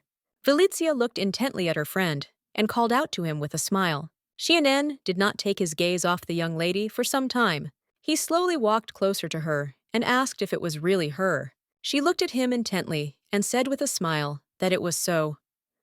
The young lady gave her friend a radiant smile and said that he urgently needed to eat. She smiled and said that he should sit down quickly, since a sick person should not stand. He looked at her in surprise and said that he thought she was the same slave as he was. The young lady in turn froze in place, not knowing what to answer to this question. He looked at her puzzledly and asked if she had been brought here too. She was taken aback and said that that was not the case. A moment later, the young man winced in pain and let out a long, drawn-out sound. The young lady was shocked. She approached the young man and asked if he was ill. She was very worried because she was worried about him. He quickly grabbed her by the shoulder and, looking straight into her eyes, told her that she needed to run. The young lady froze in shock on the spot. He looked at her intently and shouted that the owner of this mansion was very cruel. He shouted that she should run away quickly. The young lady in turn looked at her friend intently, not knowing what to answer, since she was the daughter of the master of the mansion. The maid quietly whispered to the young lady that it seemed the boy did not know who the young lady was. Felicia, in turn, sighed heavily and quietly said that it was exactly like that. She understood perfectly well that she did not need to hide from him, since she was the daughter of the cruel owner of the estate. She looked closely at all the maids present and asked them to leave for a minute. The young man froze in surprise, looking at his friend. He looked closely at the maids who were slowly leaving the room. He looked at her in surprise and asked if she was a young lady. He froze for a moment, as he had previously heard of a young lady who lived in a separate house. He looked at her in surprise and asked if this meant that she was a young lady. Felicia looked at her friend in surprise, as he was very polite to her. She looked at her friend intently and said that, "Attack it is," and she asked her father about it. She looked at him in surprise and asked with a smile why he was so polite to her. She said that he could address her informally. Xian sighed heavily and apologized to the young lady. She looked at him with a smile and asked him to treat her less formally, since they had communicated before she was more comfortable than now. He looked at her intently and asked for forgiveness. The young lady in turn was shocked. She was very nervous as he continued to speak to her formally. She in turn continued to insist that he speak to her informally. She was in shock. She didn't understand why he was still so polite to her. The young lady in turn reached out to him, but he pulled his hand away from her with lightning speed. The young lady froze in place from shock, as she didn't expect such a thing. She looked at her friend intently, as she couldn't believe what was happening. She wondered if he hated her as much as she was the daughter of a cruel master. She looked at her friend intently, as she was puzzled and did not know what to do next. The young lady slowly approached the door. For some time, she hesitated to enter the room, when suddenly she heard the lady talking. The girl told her friend that if she became friends with a girl like Felicia, she would be used. The girl said that she would never be friends with that evil girl, since they only had a business relationship. She asked with a grin who would even communicate with someone like her. Felicia was shocked, as it was very unpleasant for her to hear something like that. For all her time, she wanted to have loyal and reliable friends next to her, but unfortunately, everything was the opposite. Now she remembered that bad moment. It was very painful for her, because she understood that everything was happening again. The young lady looked at the door and called Lisa. The maid came to the young lady with lightning speed and said that she was listening to her. She looked at the maid intently and asked her to bring them some food. namely a fresh steak. Some time later, the maids brought everything that the young lady asked for.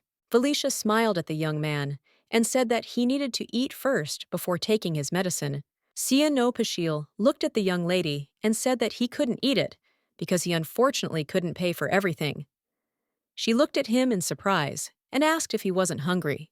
He sighed heavily and without looking at the young lady said that he was fine. She looked at him sharply and said that she didn't want him to pay her for the food, and he could leave as soon as he was cured. She looked at him intently and said with a smile that after all, he was not a servant in this mansion. Felicia looked at him intently and said that he could recover and only then leave. Xianyi looked askance at the food in front of him. He hesitated and didn't know what to do. The young lady in turn smiled and said that the steak was very delicious. He sighed heavily and said that it was not the case. Seon said excitedly that the steak was very expensive. He looked at the young lady intently and said that wheat bread would be enough for him. Vilasha in turn understood very well that wheat bread was the cheapest. She sighed heavily as she understood perfectly well that she had no other choice and would have to use this method.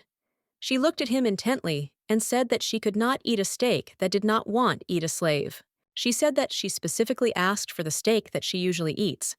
She said that if you throw it away, it would be the same as throwing away 3 gold coins. Seon looked at her in surprise and puzzlement as he didn't know it was so expensive. The young lady in turn was very happy as she understood that her plan had worked. She came closer to him and with a sly smile said that he had no choice but to chew his food thoroughly. She said that they couldn't just throw away 3 gold coins. She said with a smile that it was very delicious. Since she saw that he was in no hurry to start eating, Xian looked at the young lady with embarrassment and said that he unfortunately didn't know how to eat it. Valizia was shocked as she did not expect to hear something like that. He looked at her intently and said it was okay, as he wouldn't be eating it. Valicia was shocked and shouted that she would definitely teach him everything. A moment later, she said that the steak was to be enjoyed. She looked at her friend closely and said with a smile that he should put a piece of meat on a fork and then put it in his mouth and chew it thoroughly.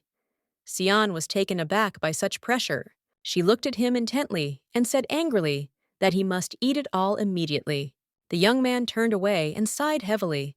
He said that unfortunately, he had not noticed how he had spoken to her less formally. She looked at him intently and said with a smile that this way, on the contrary, was much better, and she fed him meat. She looked at him with a smile and said that he had to promise her something. She smiled, and looking at her friend, she said that he must promise that from now on, he would speak to her informally when they were alone. Felicia looked at Lisa intently and asked if Seon was eating well. Lisa looked at the young lady intently and said that he had not refused to eat since the young lady left. Lisa thought for a moment and said that he had said earlier that he wanted some kind of chocolate bun. The young lady in turn froze in shock on the spot. She suddenly remembered their first meeting. Then she smiled and offered him a bun with chocolate and said that she had saved it for herself, but he was lucky and she would give it to him. She was shocked, wondering if he had become addicted to the chocolate bun since she fed it to him, but wondering if it was her fault. The young lady was excited because she knew that he looked as if he might die of hunger at that time. She knew perfectly well that she had done nothing of the sort.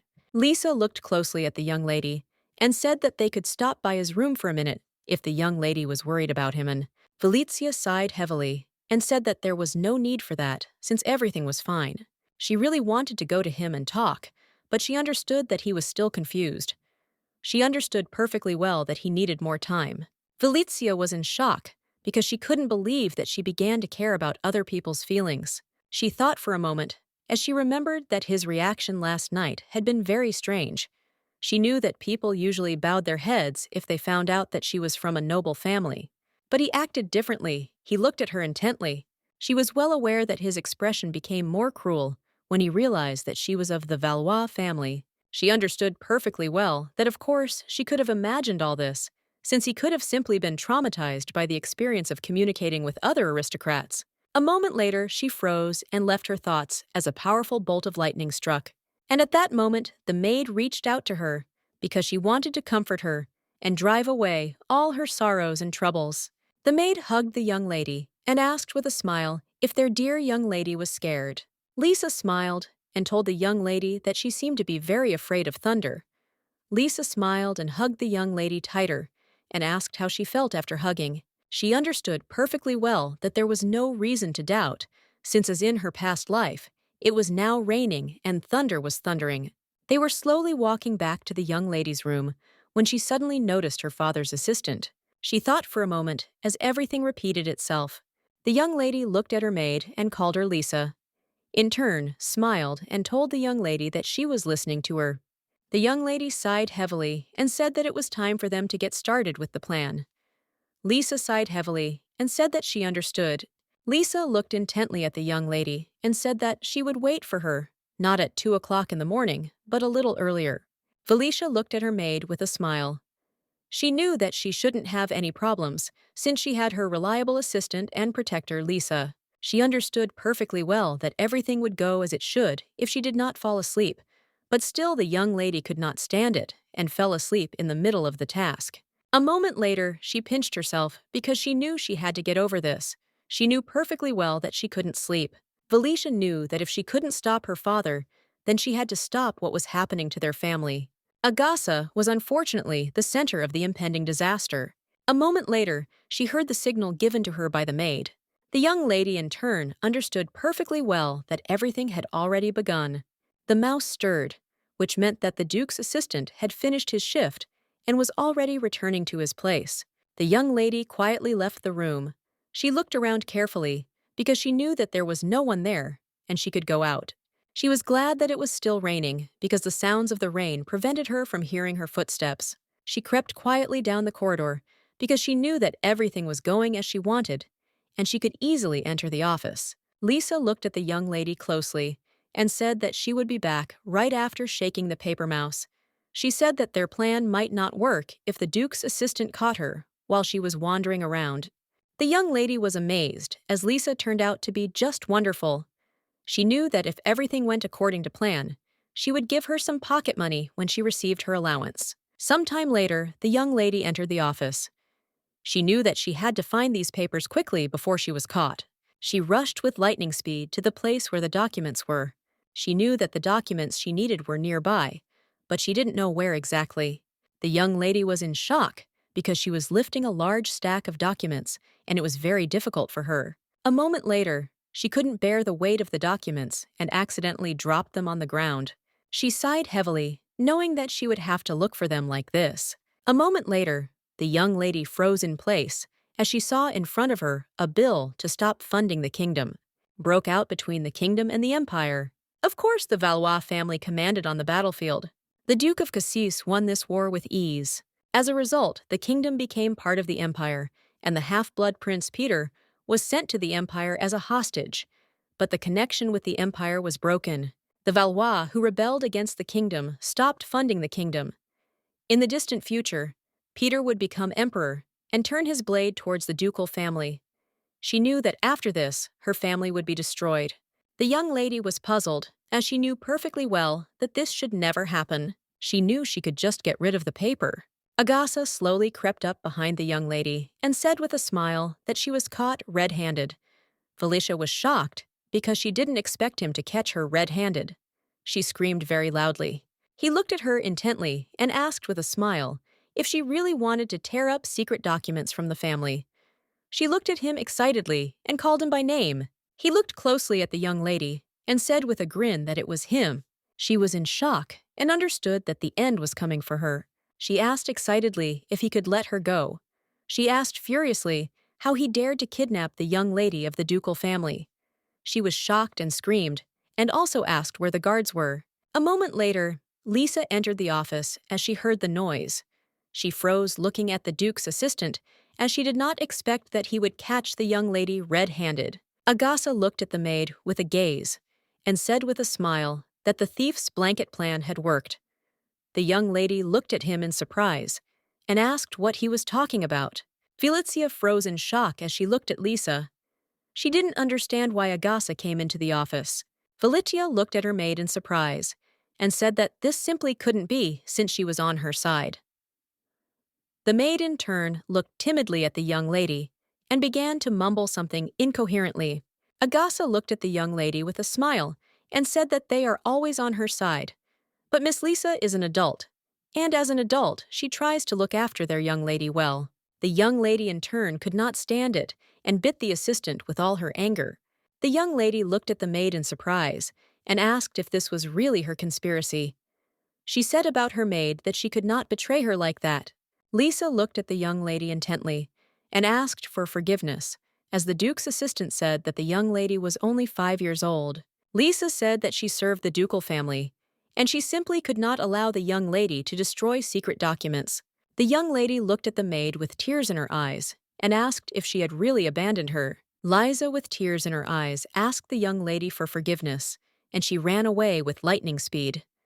Valizia, in turn, with tears in her eyes, looked at the maid and shouted after her. The assistant looked at the young lady intently and quickly took the documents from her hands. The young lady was furious, as she knew that he had taken the secret document that she had intended to destroy. He looked at her closely and said with a smile that he was a good guy who was protecting her family's important official documents. He smiled and asked if he deserved praise for that. The young lady in turn looked at the young man with fury, as she was very angry. She understood perfectly well that if she were now about 10 years old, then this would definitely not have happened. She sighed heavily, with tears in her eyes, as she realized that she was completely good for nothing. Agasa P. looked at the young lady as he saw that she was drooping with tears in her eyes. He was worried and did not understand why she was reacting like that. He slowly sat her down on the table and excitedly asked why she was crying. He looked at her hard and said that the little lady he knew didn't like such pranks. He said that of course she liked to play pranks, but not to that extent. He looked at her intently and asked if there was any reason for this. The young lady in turn knew very well that she had many reasons. Valicia was shocked and wondered how she could tell him that the prince who was taken hostage would become emperor. She was very disappointed. She knew perfectly well that she had a lot to say to him, but unfortunately, she couldn't do it. The young man looked at her intently as he saw that she was worried, and rising from his knees, he asked if she really wanted to play with this paper. He looked at Valicia intently and said with a smile that she should wait a few minutes. The young lady froze in shock, as she didn't expect to hear such a thing from him. She wondered if he really wanted to give her the papers she dropped earlier. She looked at him in surprise, wondering if he would be angry with her. Agasa looked at the young lady and said with a smile that there were blank papers here. He asked if she wanted to play and draw together. Agasa. Looking at the young lady, he asked her if she preferred to tear papers or draw on them. She looked at him intently, as she understood that he was an adult. She sighed heavily, realizing that she was also an adult, but was behaving like a child.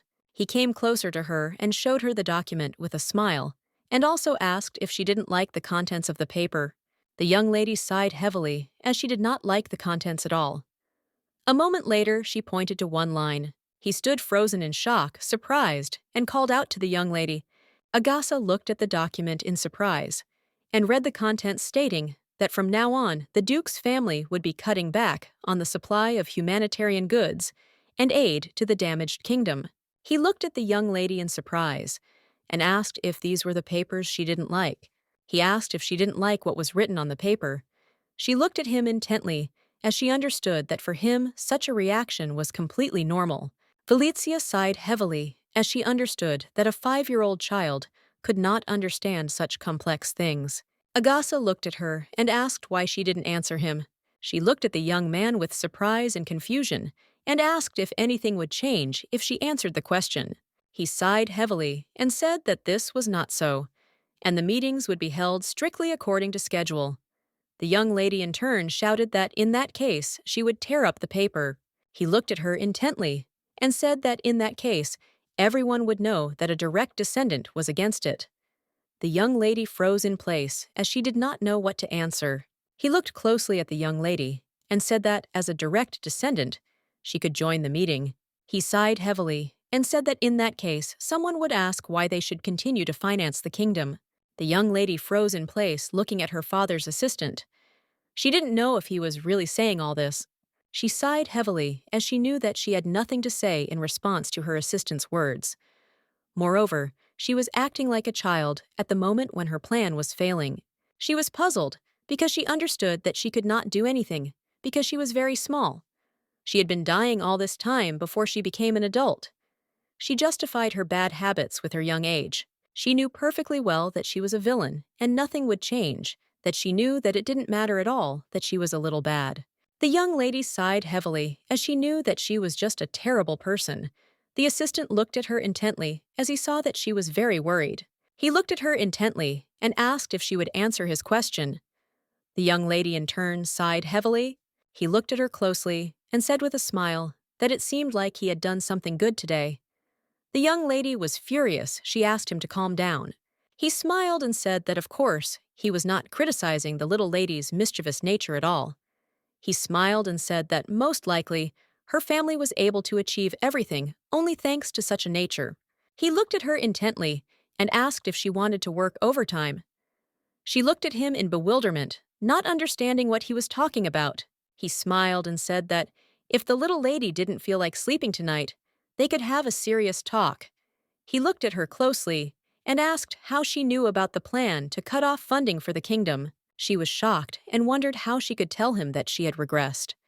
The young lady in turn decided to play dumb and asked with a smile what she had learned. She wanted to pretend that she knew nothing. He looked at her intently and said with a smile that he already knew that she knew everything. He looked at the young lady closely and said with a smirk that Lisa told him that the young lady was going to get some secret documents on the night of the thunderstorm. Agasa looked at the young lady intently and asked if she was the Empire's prophet. Valizia Z froze in shock, not knowing what to answer.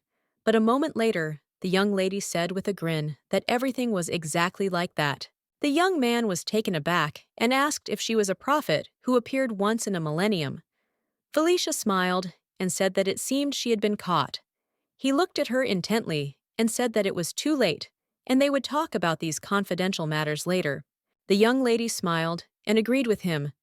She said that, in that case, she would go to bed immediately. He looked at her intently and said that he could take her to her room. At the same time, he called her Lady Prophet. She looked at him intently as she was surprised she knew that he was one of the talents of the family. But she wondered if he really believed in this fairy tale. She sighed heavily as she was very worried about the future of her family. The next morning, the young lady asked everyone for forgiveness. She was very ashamed of yesterday, so she went and apologized to everyone. The knights were surprised and about the task, but looked at the young lady and said that she did not need to bow her head before them. The maids looked at the young lady in surprise and said that she should not bow her head to them, but the young lady in turn still apologized. The maid looked at the knight in surprise and asked what was going on. The knight looked at the maid in bewilderment and said that the young lady had asked everyone for forgiveness for no reason at all. She was shocked and wondered when her apology had become such big news. Agasa looked at everyone closely and said with a smile that it seemed like the young lady was thinking about what happened this morning. He smiled and said that it was rare to see something like this. The young lady looked at the young man with fury as she knew that this was all because of him. She was very ashamed and decided to tell everyone everything. She looked at the assistant intently and told him to stop. He looked at her in surprise. She looked at him intently and said that they could finish this quietly. A moment later, she saw her friend in the distance. Valizia thought about it, because if she continued in the same spirit, the young man's wariness would disappear. She understood that it was not very pleasant for an aristocrat to apologize to commoners. The young lady looked at the assistant sharply and said that he could continue talking about her apology. He looked at her intently and said that he would not do that. The young lady froze in shock, as she did not understand why he was acting like that. He smiled looking at the young lady and said that he had already seen the most interesting part, and since she had already apologized, he would go about his business. The young lady, in turn, was simply furious, since everything was not going according to her plan. She screamed very loudly, and her friend got scared. He ran away with lightning speed. The young lady was shocked, taken aback. She shouted to her friend to wait. With tears in her eyes, she screamed and begged him to stop, but it was all in vain. She screamed that she was not at all the kind of noblewoman who abused her power. The young lady ran after her friend because she wanted to talk to him. She was very puzzled because he was running very fast, and she could not catch up with him. She understood perfectly well that she couldn't just forget about him, since he was her very first friend. She slowly took off her shoes, since it was uncomfortable for her to run in them. A moment later, she ran towards him with lightning speed and shouted very loudly that it was just a misunderstanding. She just wanted to talk to him. The maids looked at the young lady in bewilderment, as they did not understand why she was chasing a slave. The knight looked closely at the young lady and asked if she needed them to catch the boy. She shouted that it was none of their business, and they should not interfere in such a thing. A moment later, the young lady was rejoicing, and as she had almost caught up with her friend, she knew that before, when she had tried to shake his hand, he had avoided her. She knew very well that when it came to children, you had to be careful. A moment later, she stopped and shouted to her friend. She asked if he could stop. Seon froze in shock and turned around. She looked at him intently and asked if he could do it for her. She ran up to him and grabbed his hand with a smile and said she caught him. The young lady looked at her friend intently and said that she would just like to talk to him, but a moment later her legs gave out and she fell with a crash onto her friend. She was surprised because after the fall she did not feel any pain. The young lady looked in surprise that she was lying on her friend. She was taken aback and asked him for forgiveness. He looked at her intently and asked if he refused, would she give in? She looked at him in surprise, not knowing what to answer. He looked at her intently and said that she herself asked him to stop. The young lady thought for a moment and said that it was so. A moment later, she heard all the servants running to her as she had fallen. Xian looked at the young lady intently and asked if he said no, she would really stop. She looked at her friend intently and said that of course she would stop. She smiled at her friend and said she just wanted to clear up some misunderstandings. He sighed heavily and said that in that case he was wrong. The young lady looked at her friend in bewilderment. Xian sighed heavily and said that it was entirely his fault as he was unclear in his intentions and gave vague answers. He looked at her closely and said that she had a strange expression on her face. She looked at her friend in surprise and asked what he was talking about. He looked closely at the young lady and said that it was exactly like that. And right now she had a strange expression on her face, as it did not suit the Valois family. The young lady, in turn, sighed heavily, as she was very upset as her thoughts were confirmed. She understood that he simply hated her family. Looking at her friend, she wondered why he hated her family so much. She knew that her father had done nothing wrong to him. She knew perfectly well that her father was a villain, but Jian had no reason to hold a grudge against them. Felicia looked intently at her friend and said that if he had any complaints, he could tell her. A moment later, with the speed of lightning, Agasa picked up the young lady in his arms as he finally found her. Felicia was shocked, as she did not expect him to do something like this. He looked at her closely and said with a smile that he had caught her again. She looked at him in surprise, as she did not understand what he was talking about. He smiled and asked if she was okay, as he was very worried that she might have gotten hurt. She sighed heavily and said that she was okay, thanks to him. She was a little confused and didn't want her friend to see her like that. Felicia said sheepishly that she was a young lady. The kid smiled and said that everyone knew that. A moment later, the maids came up to them, as they were very worried about the young lady. The knight looked closely at the young lady. He asked if she had fallen because of her socks. Lisa was shocked by such a statement. She ran up to the young lady like lightning and said that it was all because of the socks, and they had to take them off immediately. The young lady was shocked and shouted at her maid to wait a bit. The servant looked at the maid intently and said that these were just socks, and the condition of the young lady was much more important. Lisa sighed heavily and said that he was right.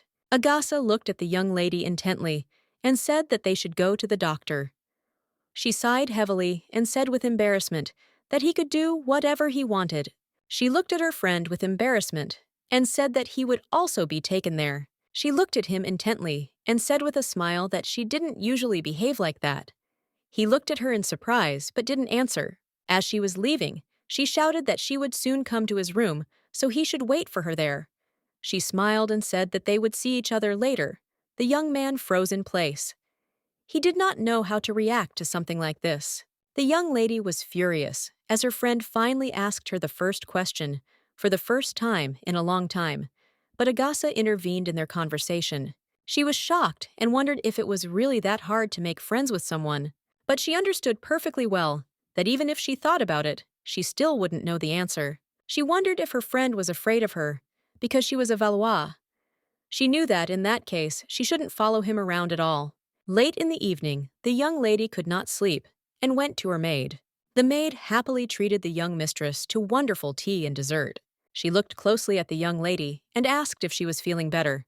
Lisa smiled and said, "Young lady, that she should eat very well." Valitia thanked her maid for her concern. Lisa looked closely at the young lady, who was eating desserts with gusto. She asked with a smile, "What could be better than delicious food?" The lady looked closely at her maid and asked if it was difficult to make friends with someone. Lisa looked at the young lady closely and asked what her social circle was. Lisa said with a smile that many would probably line up to befriend the young lady. She looked at her maid intently and sighed heavily and said that as far as she knew, such friendships did not last long. The maid looked at the young lady in surprise, as she did not expect to hear such a thing